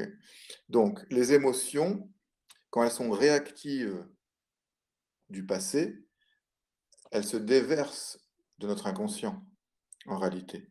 Puisque quand je réagis si je reprends mon image du chien, qui est la personne mordue par son chien, quand je vois pour la première fois, quand j'ai 30 ans, 25 ans après, par exemple, que j'ai été mordu, je vois un petit chien noir arriver et que je ne me rappelle pas de cet événement tout de suite, mais je sens qu'il y a une réaction dans mon corps de peur, de panique, qui est disproportionnée parce que c'est peut-être un petit teckel tout gentil, là, c'est une réaction émotionnelle inconsciente. C'est l'inconscient qui monte pour être conscientisé. C'est-à-dire que nos charges émotionnelles, elles ne sont pas là pour nous emmerder la vie. Des fois, c'est désagréable, je suis d'accord, mais elles sont là pour être conscientisées. C'est-à-dire que quand une charge émotionnelle inconsciente, donc réactive du passé, est là, elle s'active en nous, dans le présent, elle vient pour qu'avec la conscience, on puisse dissoudre la charge et en prendre l'enseignement pour avancer dans notre chemin de vie. Donc oui, les émotions, elles sont inconscientes quand ce sont des charges émotionnelles du passé. Après, quand on est assez conscient de soi, on peut sentir les émotions, leur début et leur fin. Pour ceux qui pratiquent beaucoup la méditation, prennent du temps à s'observer leur mécanisme interne, on peut sentir quand une émotion arrive et quand elle finit et quel a été son stimuli, si c'est un stimuli interne, externe, sur d'autres plans, etc. Mais là, on va trop loin. Mais voilà, pour dire cette idée que oui, il y a une part émotionnelle, inconsciente dans les émotions. Ok. Merci Mickaël. Et en fait, donc il y a la conscience, il y a le subconscient et l'inconscient. Il y a ces trois strates, si on peut dire comme ça. Si on devait, donc elles font partie du cerveau, c'est bien ça, du fonctionnement de notre cerveau. Je dirais pas du cerveau, je dirais du psychisme. Parce que pour moi, le cerveau, c'est une antenne. Il est électrique, forcément. Ok, et donc par rapport à... Donc c'est le psychisme, et ma question suivante est, qu'est-ce qui est en rapport justement avec ce psychisme et ce mode de fonctionnement par strate, si on devait l'associer à une notion de spiritualité, de spirituel, de notre capacité de l'être? Super. Alors, pour revenir à ce que j'ai dit tout à l'heure sur le soi, c'est-à-dire que le soi, lui, l'être pur de ce qu'on est, impersonnel, cette conscience-présence, elle n'a pas de subconscient, elle n'a pas d'inconscient, elle est pure conscience. Ok? Elle est pure conscience, pure joie, pure béatitude. Pure, ça veut dire sans cause, en tout cas dans la tradition indienne. C'est-à-dire qu'il n'y a pas de cause à notre joie, il n'y a pas de cause à notre conscience ou à notre présence. On est pour ce qu'on est. Mais ensuite, l'expérience du divin, ça a été de s'oublier lui-même dans la matière pour mieux se retrouver à un autre niveau. Et c'est ce qu'on appelle le jeu divin en Inde, Lila Brahma, ils appellent ça. C'est-à-dire que cette étincelle du divin, elle est descendue en incarnation, elle a passé des strates de densification pour arriver à un point, elle a été enveloppée de corps subtils, qu'on appelle le corps émotionnel, le corps astral, le corps mental, le corps causal, tous ces corps-là, pour ensuite entrer dans un fourreau biologique humain qui a sa propre histoire génétique, etc., et familiale, et les interactions qui vont suivre. Donc c'est là où, en fait, l'inconscient, le subconscient va se mettre en place. C'est-à-dire, c'est le choc dans la densité qui crée cette ignorance de nous-mêmes. Et c'est cette ignorance de nous-mêmes, donc cette inconscience, qui va remplir le réservoir de l'inconscient, du subconscient, donc de l'inconscient personnel, mais de l'inconscient collectif aussi. Donc ça veut dire que notre fourreau, notre corps biologique est un grand décodeur. Ouais, c'est une interface. Je dirais que c'est une interface entre le monde de l'incarnation et la source. Ok. Voilà. Super, merci pour ta question. Si d'autres personnes veulent intervenir, vous levez la petite main en appuyant sur le bouton. En attendant, je vais te poser une petite question. Tu penses quoi des extraterrestres? Bah, il faut bien un petit peu mettre un peu de... Ça m'intéresse parce que j'ai jamais posé cette question. Alors, je crois qu'on a peut-être parlé une fois ensemble avec David, mais c'est vrai que c'est une question que j'aimerais évoquer avec lui aussi. Ok. Moi, j'ai eu toute une période de ma vie où j'ai été dans le milieu ufologique un petit peu.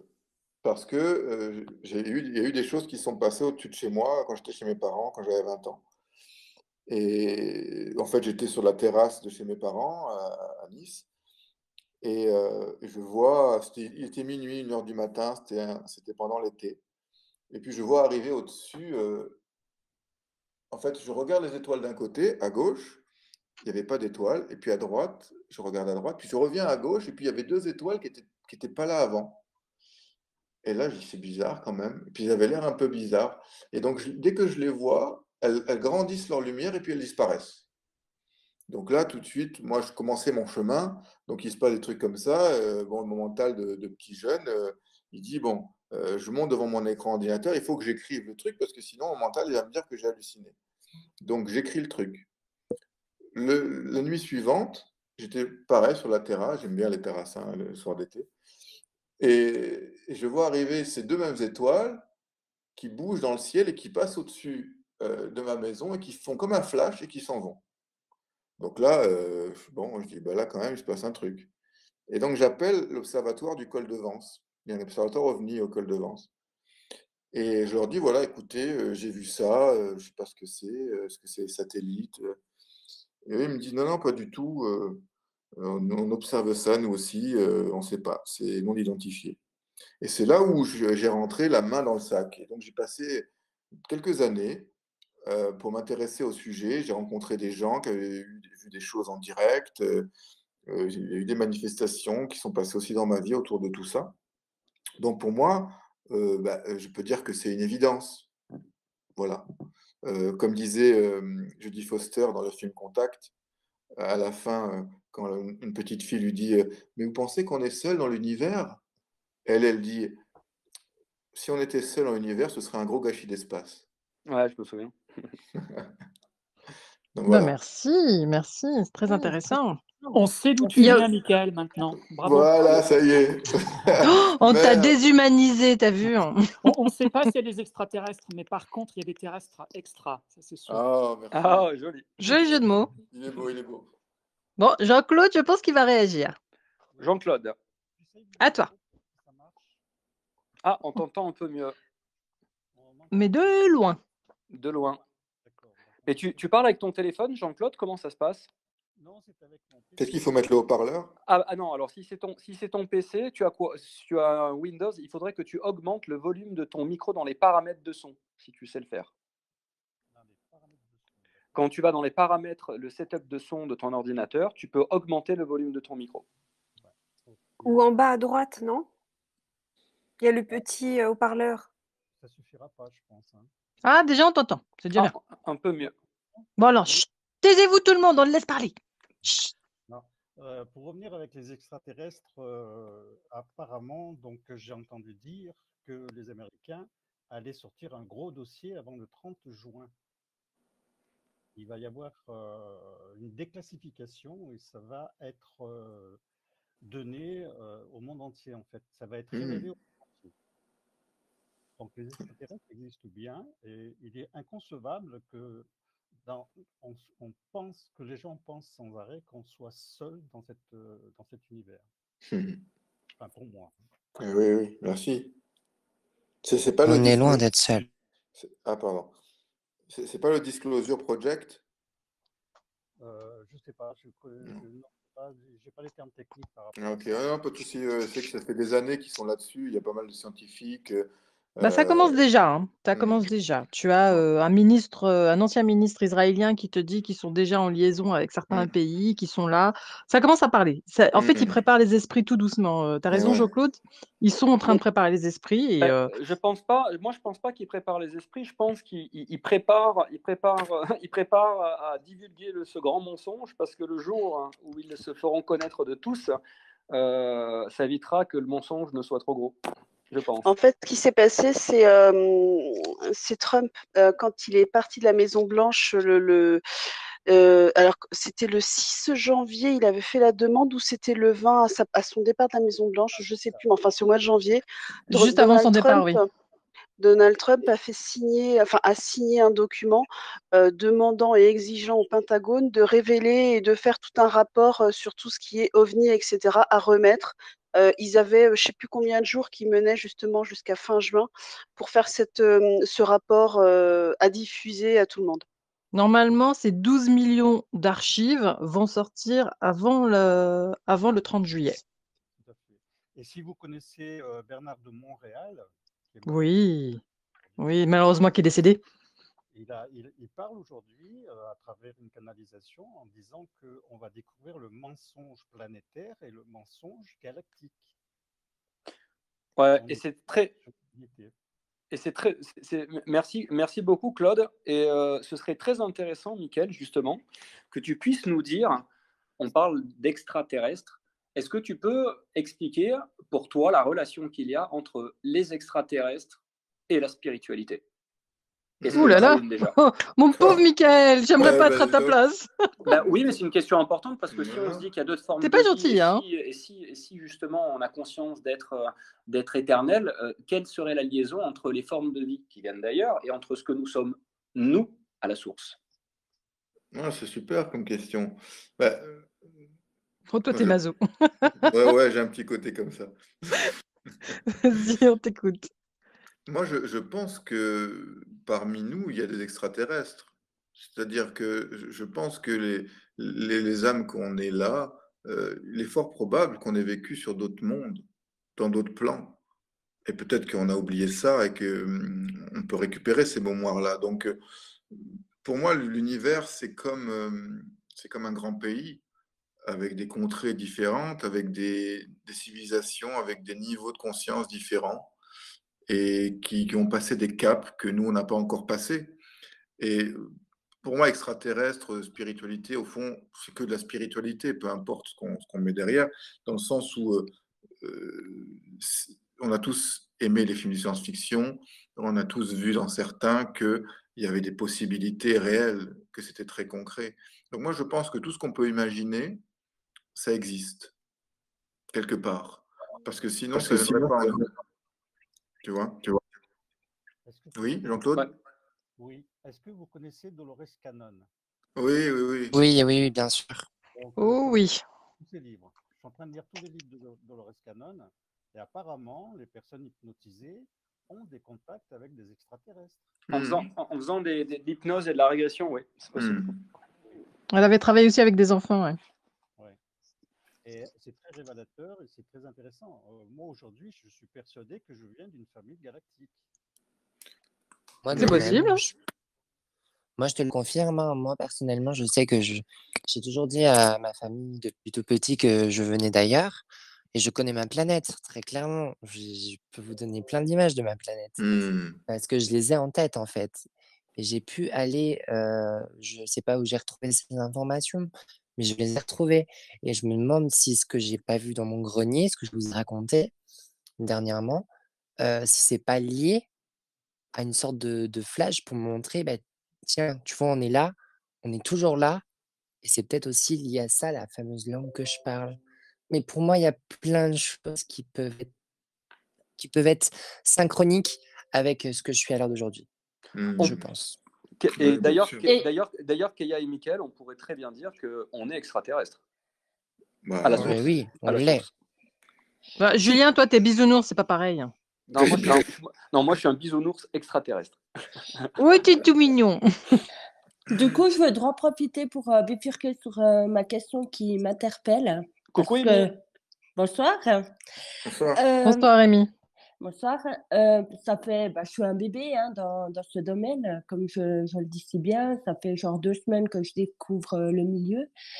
Et j'ai remarqué qu'il y avait comme 2 sortes de méditation. Donc, il y a une fois une méditation, je veux dire, normale, où je me laisse aller avec la musique et tout.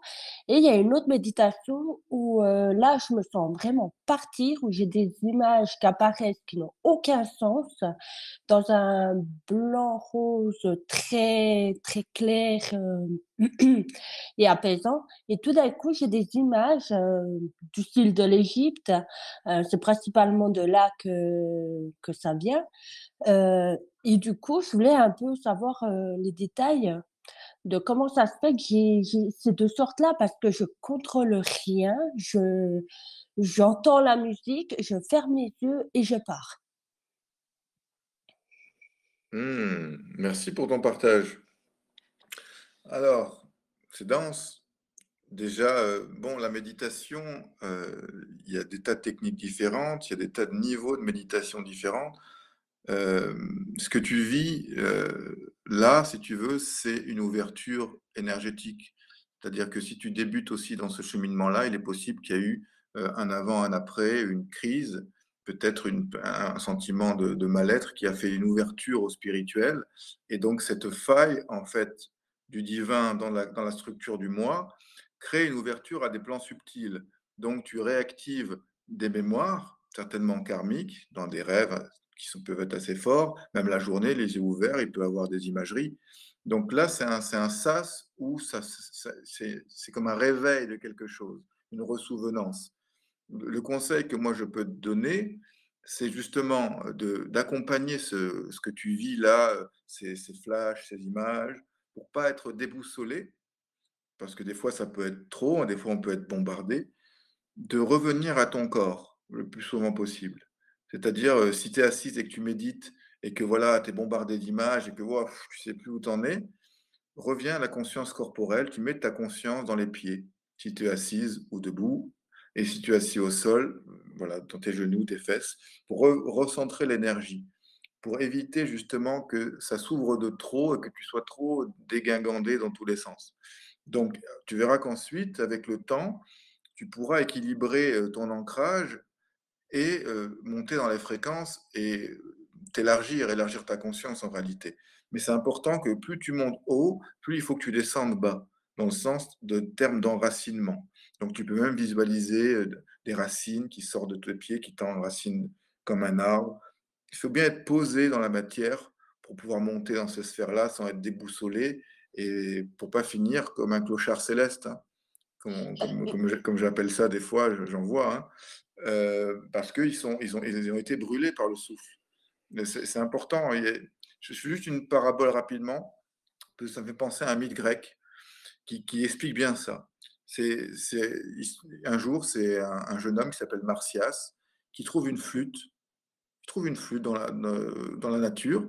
Bon, je vous la fais en bref, c'est la flûte d'Athéna. Donc, c'est une flûte magique.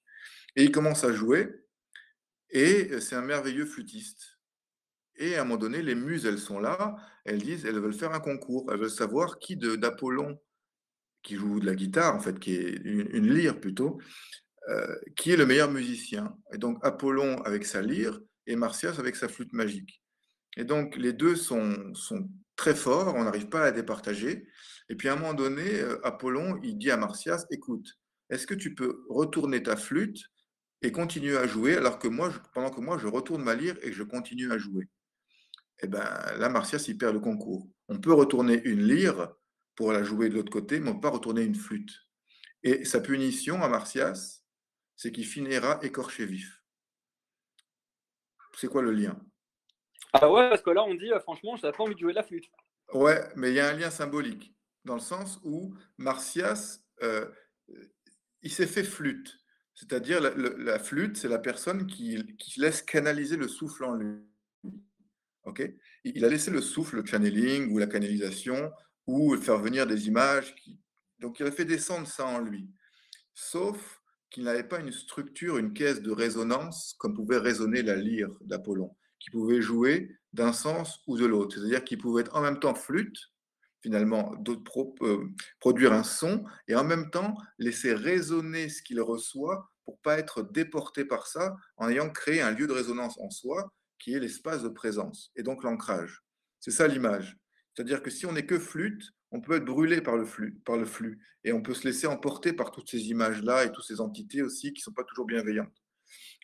Tandis que si on associe à cette capacité de recevoir des influx du monde du sens, une capacité d'ancrage et de résonance pour prendre du recul par rapport à ce qu'on reçoit, là, on peut équilibrer les deux modalités et pas être déboulonné, quoi.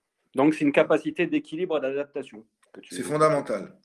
Ben, justement, quand je vis ces moments-là, je vis juste du bien-être, en fait, parce que j'arrive à avoir une pensée, mais sans être perturbée. Donc, revenir, comme quand on fait une méditation où on est censé ne pas penser. Donc, déjà, je ressens un bien-être et j'ai absolument pas peur. Et parler de l'ancrage, là, pour le moment, mes pieds sont dans du sable mouvant.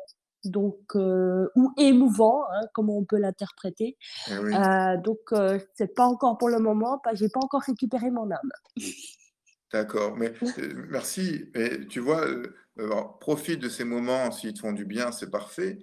Mais pour l'ancrage, c'est juste l'idée de tout simplement revenir au sol, c'est-à-dire garder un contact avec le sol. Ça peut être juste sentir ses pieds sur le sol.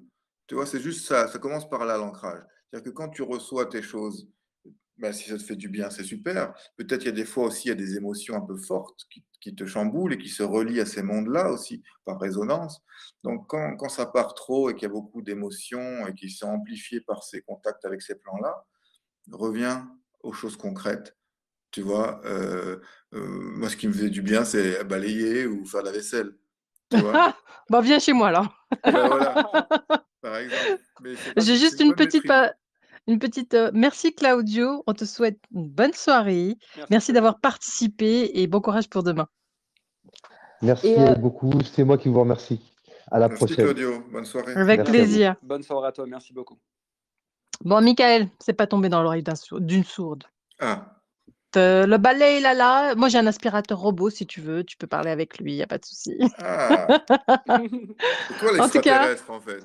ah, chut, faut pas le dire. Ah, ça y est, mais tu t'es démasqué, là, l'ordinateur robot, là. En tout Moi, cas, j'ai je trouve la soirée très... Bah, il n'y a pas de souci, ne t'excuse pas, Sonia. La soirée est superbe. Merci pour ces échanges qui sont extraordinaires. On parle de tout et c'est ça qui est génial. Merci, Michael. C'est vraiment enrichissant. Ouais, merci pour tout, hein. C'est très enrichissant. Et avant juste de donner le mot à Sonia, en fait, c'est ce que je me dis souvent quand je t'écoute, j'aime beaucoup quand tu parles parce que tu dis les choses d'une manière simple et calme. Et en tout cas, je les intègre bien et j'espère que chacun les intègre à sa manière bien aussi. Et je trouve très souvent, à force de penser spirituel, de parler spirituel, on en oublie d'être humain. Parce que c'est quand même l'une de nos missions premières, hein, c'est de s'incarner en tant qu'humain. Et comme tu disais justement, d'être connecté à la Terre et d'accepter ce jeu, cette pièce de théâtre, cette incarnation. Effectivement, le spirituel, pour moi, est très important, comme il l'est pour beaucoup, mais je pense qu'on ne doit pas oublier ce qu'on est venu faire ici et pourquoi on est là. Alors, on peut savoir qu'on est incarné en l'humain et qu'on doit accepter notre incarnation. Après, savoir ce qu'on doit faire, c'est un cheminement et un long cheminement, mais ça fait du bien aussi de se sentir humain, d'avoir les pieds sur terre, de pouvoir respirer, se balader, profiter, rire. La spiritualité, ce n'est pas que du sérieux, c'est de la joie, de l'humour, de la dérision, c'est tellement de choses. Oui, tu fais bien de rappeler, bien sûr. Essentiellement, tout ça, c'est pour la joie, hein. On passe par tous ces trucs, on travaille d'acharnement sur pas mal de dossiers en nous, mais au final, c'est pour exprimer plus de joie et vivre sa vie, voilà, simplement, en fait, hein. Ouais. Et Sonia, si tu avais une question à l'instant, est-ce que tu veux la poser à Mickaël? Ouais. Tout à l'heure, Michael, tu as parlé de ta terrasse, etc., où tu avais vu tes petits flashs et compagnie. Et tu as associé ça au mot extraterrestre. Moi, j'ai eu une expérience aussi basée sur des éclairages. Alors, j'ai eu comme ça ressemblerait à des appels de phare.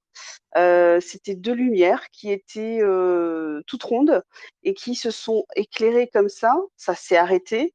Donc j'ai cru que j'avais rêvé parce que je trouvais ça hyper chelou. Et ça a recommencé aussitôt. Et à la deuxième manifestation, j'ai ressenti avec une émotion. On m'a envoyé en plus une émotion avec des phrases. Alors moi, les canalisations que je fais, c'est soit j'ai une image ou soit j'ai des schémas de pensée, c'est-à-dire on me donne une poche de pensée et puis après je fais le tri dedans et j'ai accès à plein d'informations dans ma petite poche. Ou alors c'est une image et dans l'image il y a plein d'informations et c'est à moi d'aller les chercher dans le truc. Mais là, en l'occurrence, c'était une émotion qui m'avait été donnée avec transmission de tout l'amour qu'on recevait pour nous. Tiens, bah d'ailleurs, il n'y a pas longtemps, j'ai fait une canalisation qui parlait encore de l'amour qu'ils ont à notre égard. Et sauf que moi, j'ai la conviction que c'était ma famille galactique. Ma question, c'est est-ce que pour toi, les extraterrestres et les familles galactiques, ce sont les mêmes personnes, les mêmes êtres, les mêmes entités, tu les appelles comme Oh, tu veux. j'adore cette question de fin là, comme tu clôtures le truc là. Hein, pas vrai, Michael, hein. Ah bon, c'est la fin, d'accord. Tu me zappes là, Non, hein? non, je rigole, c'est pas la fin, mais je trouve que la question là, waouh, elle est intéressante. J'ai hâte de t'entendre, Michael. C'est vrai que oui. Bah, après, on joue sur les mots, hein. Famille galactique extraterrestre, si c'est des familles galactiques, elles sont dans une autre galaxie, donc si au terme conceptuel, elles sont extra à la Terre. Donc voilà, Ok. après, on joue sur les mots. Mais C'était plus que j'ai toujours entendu dire que extraterrestre, on associait toujours au petit bonhomme vert, au machin, au ah truc. oui, d'accord, Tu ok, vois? non, Et non. donc, je ne savais pas si pour toi, tu intégrais la notion d'être spirituel tout court, donc Ah après, oui, famille d'accord. galactique ou pas, ou est-ce que tu incluais le petit bonhomme vert qui a une connotation peut-être un peu négative de par l'invasion sur la Terre, etc., tu vois? Ouais, bien sûr. Et je complète juste Oui. une chose. Est-ce que tu penses aussi que ces extraterrestres sont influés et reçoivent ce souffle de cette énergie supérieure comme nous l'avons? Est-ce qu'ils sont assujettis à cette même divinité pour toi? Waouh, on va loin là, c'est Ah bien ça. ah ah Mais ah! comment tu veux qu'ils te répondent? Il faut Je qu'il donne ait juste mon point de voyagé avec eux. vue. Non, mais moi, Je je je veux vais bien juste voir. donner mon petit point de vue. Pour moi, tout est le divin. Ok, tout est conscience. Tout est Mhm. l'espace. L'espace, c'est ce qui permet que la vie soit. Sans espace, il n'y a rien. On peut pas, il n'y a pas de mouvement, il n'y a pas de vie. Donc, si on part du principe, c'est un postulat métaphysique, si on part du principe que tout est conscience, que tout est énergie, que tout vibre, que tout est espace, cette énergie, conscience, ces briques de conscience, elles peuvent prendre des milliards de formes possibles, inimaginables, et de configurations possibles, inimaginables. Donc, il peut y avoir des êtres de notre densité qui ont évolué sur la planète différemment, donc ont pris des formes différentes, des structures différentes. Il peut y avoir des êtres sur d'autres plans de densité, comme nous, nos anges, nos archanges, et puis les entités qu'on peut contacter. Donc, tout existe en réalité. L'univers est infini de possibilités et de créativité, de mon point de vue. Voilà. Je sais pas Du si coup, ça tu va. rajoutes dans tout ça les intras et les aquas. Tout, tu rajoutes tout ce que tu veux. Donc à la réponse, est-ce que ces formes de vie extra en dehors de la Terre, est-ce qu'elles sont assujetties aussi à cette même divinité que nous avons quand tu parles de guide, d'être de lumière ou de ces choses-là en fait? Oui, oui. De toute manière, si on comprend les fondamentaux, les briques constitutives de l'univers, on comprend que c'est les mêmes partout, en réalité. C'est juste que c'est l'assemblage de ces briques-là qui va être différent. Parce qu'il y a des milliards de possibilités d'assemblage des mêmes briques constitutives de l'univers. Donc si on comprend que tout est billes d'énergie et ces énergies sont de la conscience, donc on peut mettre là toutes les formes possibles et forcément ils sont aussi assujettis à ce qu'on peut appeler nous la spiritualité ou le divin, qui vont exprimer, mais avec leurs mots, avec leur culture particulière, mais on va se rassembler, on va se retrouver en réalité sur l'expérience vécue. C'est-à-dire le silence, il est ni d'Orient ni d'Occident. Il est ni de Sirius ni des Pléiades. Le silence, c'est le silence. Donc, si on pouvait être là avec des races multiples d'extraterrestres, si on arrêtait de parler avec toutes nos différences et qu'on se mettait juste à méditer ensemble, on sentirait le lien. Donc ça veut dire qu'on peut en conclure de ce que tu dis, que si aujourd'hui des formes de vie extraterrestres ne se sont pas manifestées visiblement à nous sur notre planète, c'est parce qu'elles respectent donc une forme de libre arbitre commun et universel. Oh, je voudrais répondre avant que tu répondes, Bon, Michael. vas-y, Excuse-moi. vas-y. Tu peux prendre un verre d'eau si tu veux. Merci, Lily. Non, ils ont interagi avec nous. Ils ont pas respecté ce libre arbitre de dire que ils ont interagi, ils ont réagi, que ce soit avec les centrales nucléaires, avec certaines choses, pendant la guerre, première et deuxième guerre. Il y a Mais aussi, ils le font en silence, Lily. Ils le font d'une pas manière. forcément, Ah ben oui, pas. quand ils arrêtent une bombe atomique pour qu'il n'y ait pas un impact dans l'univers qui soit, aucun être humain sur la Terre est au courant, si tu veux. Moi, je te parle d'une soucoupe qui arrive, qui se pose, et ils viennent nous dire bonjour. Voilà, moi, c'était Mais la c'est chose déjà concrète. arrivé plus d'une fois. Tu as énormément de témoignages par rapport à ça. Tu as des travaux extraordinaires sur ces sujets-là. Et c'est déjà arrivé plus d'une fois. Tu as des gens qui ont vu des ovnis. Mais regarde, rien Tu que mon réponds pas, expérience à moi. tu réponds pas à la question. Je te parle d'une, Le libre arbitre? non, non, non, non, non, non. Collectivement, aujourd'hui, Oui. dans l'année 2000, dans notre siècle, Ouais. il n'y a pas eu des extraterrestres qui sont arrivés, qui se sont montrés au monde entier au même moment pour dire voilà, on existe, on est là, ce en quoi vous Mais croyez. tu veux la fin du monde, toi? Ben non, ben non. Et Il y pourquoi a la fin du monde? il y a trop de croyants, trop de religieux pour croire à ces choses-là. Ils sont en train de faire ça tout doucement. C'est des choses qui arrivent tout doucement. C'est parce que le cerveau humain a besoin d'être préparé pour certaines choses. Et là, ça fait des années, et là, ça fait une soixantaine d'années qu'ils sont en train de préparer notre génération à avoir peut-être cette ascension entre parenthèses, mais on est en train de travailler sur nous pour nous aider à réaliser ce qui va arriver. Bon, moi, personnellement, ok, je me dis, ah, les extraterrestres existent, mais demain, quand je vais les voir, je vais pas mentir que j'aurai peur quand même. Parce que je ne saurais pas s'ils sont bons ou mauvais. Ah ben moi, je serais pas peur du tout, tu vois. Comme dit ma grand-mère, t'oses. Tu vas voir un Bah, truc énorme arriver avec, ah mais avec moi des je vais être têtes. trop, mais je serais trop content parce que je me dirais ben, enfin ça y est, l'être humain va peut-être se remettre à sa place et se dire tiens, il y a une forme de vie qui est plus intelligente et effectivement on voyait ça dans les films, maintenant c'est réel, qu'est-ce qui se passe? Parce que vous parliez d'un gros changement tout à l'heure, tu parlais d'un gros changement et Laurent aussi, Oui. ben justement ça pourrait peut-être être ça, qui sait? Ah, c'est Pourquoi sûr pas? qu'il y a S'ils peut-être. sont Ouais. positifs, pourquoi pas? Mais bon, je reste dubitatif sur ça. Vas-y, Mickaël, vas-y. Oui, oui, non, Et- non, c'est bien. C'est-à-dire que c'est vrai qu'ils n'ont pas atterri en centre-ville un samedi après-midi pour l'instant. Ah non, c'est le confinement. C'est le T'es confinement fou, ils là. vont se Ouais, ramasser non, mais 135 ils euros là. respectent le confinement. Ils vont se Ils ont dire, les ils sont trop masques et chelous, tout. les humains. Ouais, c'est quoi leur histoire? Non, non, mais c'est clair. Non, mais ça viendra quand ça viendra. Je veux dire, voilà, depuis 50, 60 ans que les consciences s'ouvrent à ça petit à petit. Nous, on a une génération, on a baigné avec des dessins animés qui sont autour de ça. Voilà, donc Bah oui. on est préparé psychiquement. Voilà, puis après, quand on a un vécu intérieur et qu'on a contacté des choses aussi en soi, de ces choses-là, bah, petit à petit, notre conscience, elle mûrit pour arriver à un contact physique réel qui viendra peut-être prochainement, on ne sait pas. Mhm. Bah écoute, si c'est positif et que ça peut améliorer notre humanité, pourquoi pas? Bah, je pense qu'il y aura de tout. C'est-à-dire qu'il faut faire attention, l'humain, il a trop souvent cru que ce qui vient du ciel est forcément pour son bien. Ah, ça, je suis d'accord.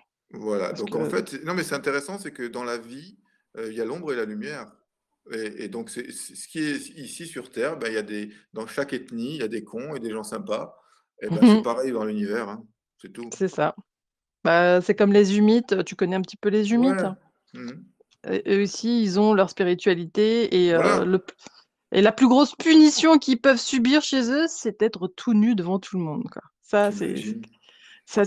En fait, pour les sanctionner de leurs erreurs, ils les mettent dans une grosse boîte transparente, tout nus. Et quand j'avais lu ça, le châtiment extrême, c'était ça. Je fais, ouais, bon, Ben, ça me fait rappeler un peu Gazo maudit, tu vois, je suis tout nu. ouais, ben, il y en a sur Terre qui aimeraient bien ça, être nous devant tout le monde. Comme quoi, c'est pour ça qu'ils nous trouvent bizarres, je crois. Ouais, tout est relatif, hein. C'est ça. Jean-Claude voulait réagir. Où es-tu? Tant que tu as le micro. Jean-Claude. Jean-Claude, si tu veux parler, il faut que tu actives le micro en fait sur Telegram. Sinon, tu peux pas poser ta question. Voilà, super. J'avais pas vu ça activé. Donc, Merci. pour répondre à cette histoire d'extraterrestre qui va arriver, moi, je peux vous le dire, je peux vous le confirmer, que dans les années qui viennent, ils vont venir. si vous écoutez les conférences de Nassim Haramein, Hmm.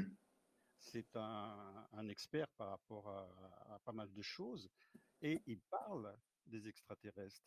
Et il dit que demain, notre manière de bouger, une manière c'est-à-dire que les voitures, les avions et tout ça vont être abandonnés, et on va utiliser leur engin.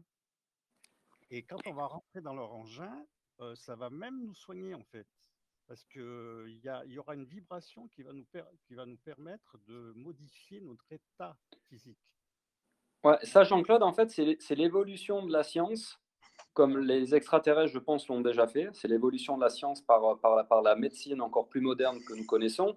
Mais n'oublions pas quand même qu'on a une mission ici, c'est de faire un travail sur nous-mêmes. Donc, ils ne vont pas nous délivrer de notre travail à nous quand même.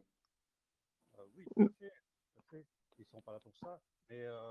Mais ils ont quand même fait des échanges de technologies quand même. Il y a eu un échange. Je ne sais pas si vous vous rappelez, il y a très très peu de temps, il y a eu quand même beaucoup de chevaux qui ont été mutilés ces derniers temps. Je ne sais pas, ça vous parle ou pas? Est-ce que vous avez vu cette information? Et Ah oui, tout à fait. on s'est retrouvés dans les années 90 où tu avais beaucoup de bovins qui ont été mutilés. Aussi dans les années 50 aussi, ils ont eu le même problème. Et du coup, je me dis, qu'est-ce qui se passe? Pourquoi ils reviennent? Bon, on nous a sorti que c'était des farceurs qui avaient fait ça. Il faut vraiment être bête pour y croire. Mais pourquoi ils reviennent avec ces mutilations? Est-ce que ça te parle un petit peu? Je sais, Michael, je suis vilaine de te poser cette question, mais t'en penses quoi? Ah non, mais tu aurais pu lui poser la question des crop circles, son avis, tu vois, ça aurait été cool. Ouais, aussi. bah là, on va tout C'était la dernière question. on va tout déployer. Je rappelle juste qu'à la base, le cadre, c'était de rester dans la connaissance de soi. Mais je sais que ça en fait partie, mais à un moment donné, qu'on ne dévie pas trop, parce que là, on se déporte du sens premier. Mais voilà. Moi, ces mutilations, qu'est-ce que je peux dire? Il y a plein de théories là-dessus, hein. Certains disent qu'ils font des prélèvements d'ADN, qui font des expériences avec ça. J'ai lu des choses, je me fie plus à mon expérience directe, donc comme je n'ai pas d'expérience directe de ces choses-là, je ne peux pas en parler vraiment. Je peux inviter les gens à se questionner, il y a plein de choses là-dessus, hein.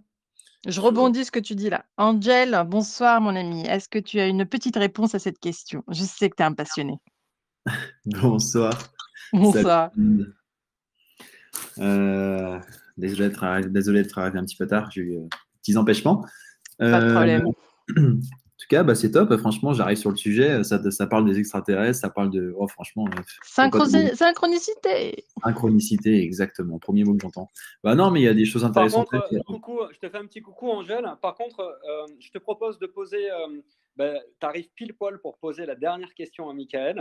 Et comme ça, après, Michael nous fera un petit mot de fin parce qu'il va tirer sa révérence. On avait dit qu'on tirait jusqu'à 23h. Donc, je te laisse profiter de la dernière question. Et ensuite, Michael, je te propose de tirer ta révérence avec grâce. Ouah, t'es arrivé au beau moment, dis donc. D'accord. Bah, l'homme qui tombe à pic. C'est important de rajouter qu'il a été abducté 3 fois par les extraterrestres. Il l'a dit quand il avait 7 ans, il a été abducté 3 fois dans des vaisseaux. Il a vécu des rencontres du 4e type et c'est grâce à eux qu'il a toutes ses connaissances. Voilà. Je crois que j'ai zappé le début. C'est quoi la question, Angèle? Je n'ai pas compris. Non, je disais par rapport, je crois que c'était Jean-Claude qui parlait de ça, je sais plus, ouais, Nassim Haramein, il a été abducté 3 fois par les extraterrestres quand il était petit, quand il avait 7 ans. Plusieurs fois, il s'est souvenu de 3 fois, mais il a été abducté des dizaines de fois. Et ces 3 dernières fois où il a été abducté, c'est grâce à eux qu'il connaît tout ce qu'il connaît maintenant et qu'il est considéré comme un des physiciens les plus talentueux de notre époque. C'est grâce à ces abductions quand il avait 7 ans, par des grands gris dans leur vaisseau. Des grands gris qui l'ont abducté. Oui, c'est ce qu'il disait, ouais. Mais il a été très discret sur ça pendant longtemps quand même. Hein. Ouais, mais il y a une conférence sur YouTube où enfin pas YouTube, mais il en parle, il est en train de bouffer un gâteau, il en parle. Oui, j'ai vu ça, ouais. Au début. Et ta dernière question pour Michael? Ouais, Angel, est-ce que tu avais une question avant que je clôture? Une question. Ouais, bah ouais, les mutilations, c'est vrai que c'est étrange. Tu parlais, Lily, des mutilations de bovins, d'ovins, de chevaux. Ces derniers temps, c'est incroyable. Pourquoi à moins que ce soit des extraterrestres plutôt d'apparence négative, et encore quoique. Alors, ça, je ne pourrais pas répondre, comme j'ai dit tout à l'heure. C'est pas une question sur laquelle je vais pouvoir te répondre, malheureusement. Bah, sinon, on en parlera après pour l'after. Ouais, voilà. Non, sinon, j'avais pas de. Je sais que tout ce que tu dis, Michael, c'est ultra passionnant, mais sinon, j'avais pas de questions. Je suis pas arrivé depuis assez longtemps pour Pas de souci. en Ouais, avoir. en tout cas, merci pour ta participation. Merci Angèle. Michael, je te Oui. propose de dire ces quelques mots de fin. Moi, je tenais avant de te laisser parler pour terminer, de te remercier encore infiniment d'avoir participé à ce micro ouvert et d'avoir pu répondre à toutes ces questions, du temps que tu as pris, de l'amour que tu as pris. Je te remercie de tout cela. C'était encore un beau moment de partager avec toi. Et je te laisse les mots de la fin. Je me joins aux remerciements. Merci à vous deux. Merci de cette opportunité de partager tout ça avec vous. J'ai ressenti de la joie. Ça m'a fait du bien aussi de partager tout ça. Ce que je peux dire, c'est justement dans des périodes comme ça un peu compliquées, de ne pas se déporter avec beaucoup de sujets qui n'ont pas une influence directe, soit sur nos vies, soit sur notre conscience personnelle. C'est-à-dire recentrer les choses.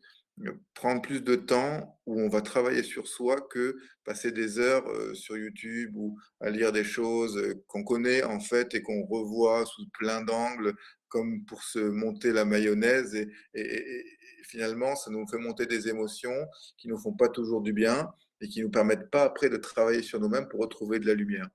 Donc voilà, ce que je peux dire, c'est prenez plus de temps pour revenir à vous. Et le monde extérieur, il est toujours là. Il y aura toujours des informations qui vont arriver par différents canaux. Donc prenez plus de temps pour vous préoccuper de votre destinée, en fait. Voilà, tout simplement, de votre chemin de vie. Voilà ce que je peux dire pour terminer.